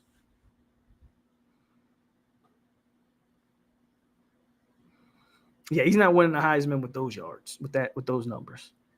Unless it's a very weak Heisman year. He's not winning a Heisman with that. But FSU can win a lot of games with that, though. 100%. I like the numbers, not to win a Heisman, but I like the numbers for FSU's sake. Those numbers will get you competing for the ACC championship. I think you're looking at a 9-3, 10-2 team with those numbers. Hell, yeah, I like those numbers. If you want to talk about winning a bunch of games, not for the Heisman though. You're not winning the Heisman. Like they're saying in the chat, he would have to throw for 3,500 yards to be considered. With those numbers, about 1,000 more passing yards, or he would have to have 1,000 more, like over 1,000 rushing yards.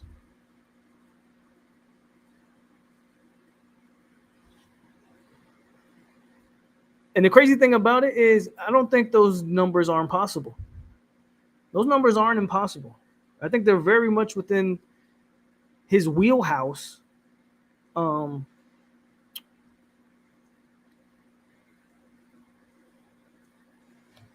It would. A lot of things would have to go right. He can't miss any games. But I don't think those numbers are out of the realm of possibility. I don't know if they're likely.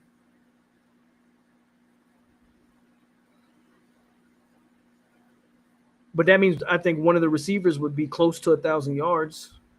Even if he threw for 2,500 yards, I think you'd have a receiver with 800 to 900 yards, whether that's Deuce or whoever.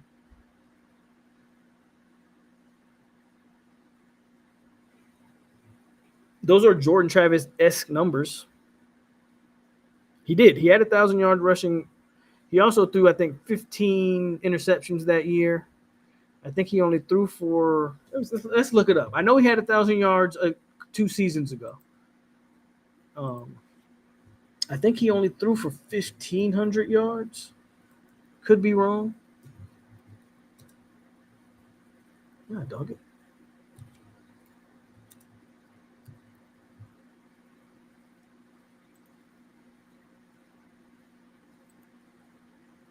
So the year he ran for 1,000, he only threw 1,300 yards. No, that was last year. He only threw 1,300 yards. The year he ran for 1,000, he threw 22. So the year he ran for 1,000 yards. So in 2023, now he only had a 57% completion percentage. So that number's got to bump up. But the comparable year for the numbers you posted was in 2023. He threw for. Hold on.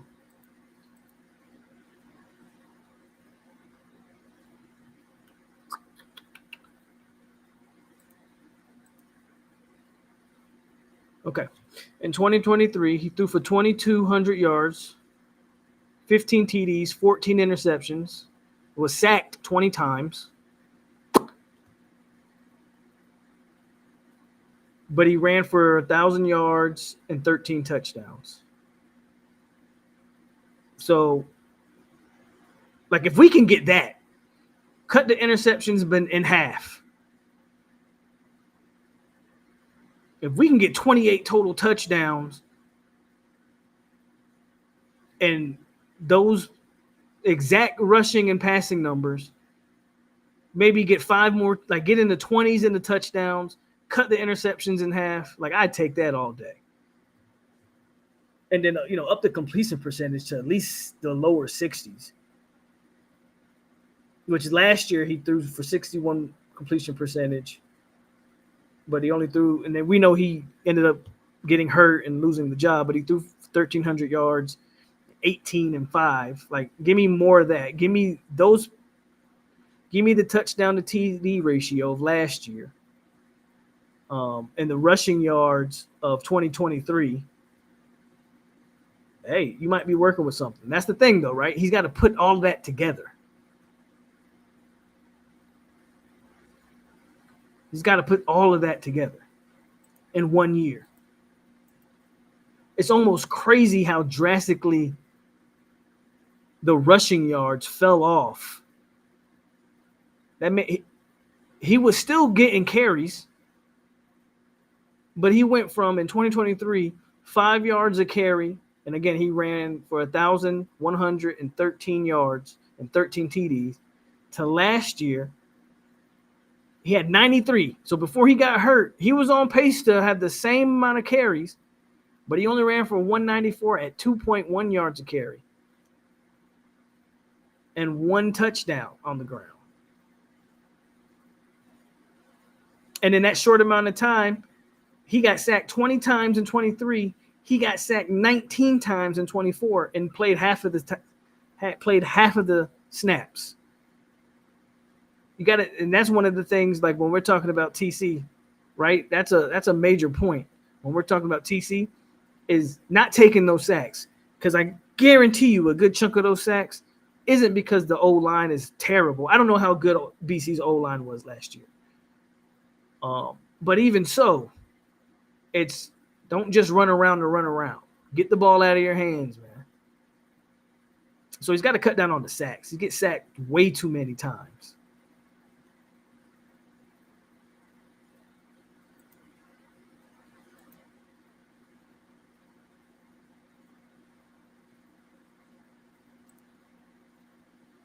Yeah, those are Heisman numbers, right? 50 total touchdowns, almost 5,000 yards of total offense. That's Heisman stuff. And I don't need TC to do that. I need him to throw the ball like he threw it last year at about a 62% completion percentage. I'll take that. 18-5 touchdown ratio, take that. And then give me the rushing yards of 23, and you working with something. You cooking. Again, FSU can win some games if he plays a combination of 22 and 23, just cutting down on the turnovers. Just remains to be seen. But let me get on up out of here. It's midnight here. I know it's late. Another Noles After Dark, another good live stream. The football season is so close. I'm so excited, and we can sit here and we can talk about what needs to happen to get where we need to be. End of the day, these boys got to get on the field and they got to show it. I'm excited for it. I'm gonna be excited for that Bama game for at least the quarter, and hopefully, I'm excited the whole 4 quarters. But I'm at least be excited for kickoff. Now, after that, we'll see how it plays out. But again, y'all do that for me. Y'all hit that like button. I'm pretty sure all of y'all are subscribed, but if you're not, I don't know why. I don't know why you sat here and watched me for 3 hours and 38 minutes and you're not subscribed. You're just crazy if you ask me. So hit that like button, subscribe if for whatever reason you're not, and share the videos with your friends, all the Florida State fans. Share the video. Let them know they can come over here and chop it up with the best of them. And I'm going to get on out of here. Enjoy the rest of your Sunday morning. As always, it's your boy POLK over here on 863 Seminole TV. I will definitely be seeing y'all next week. We got it. It's football season, guys. It's football season, and it's coming. It's coming. Stay classy, and we are out here. Go Noles.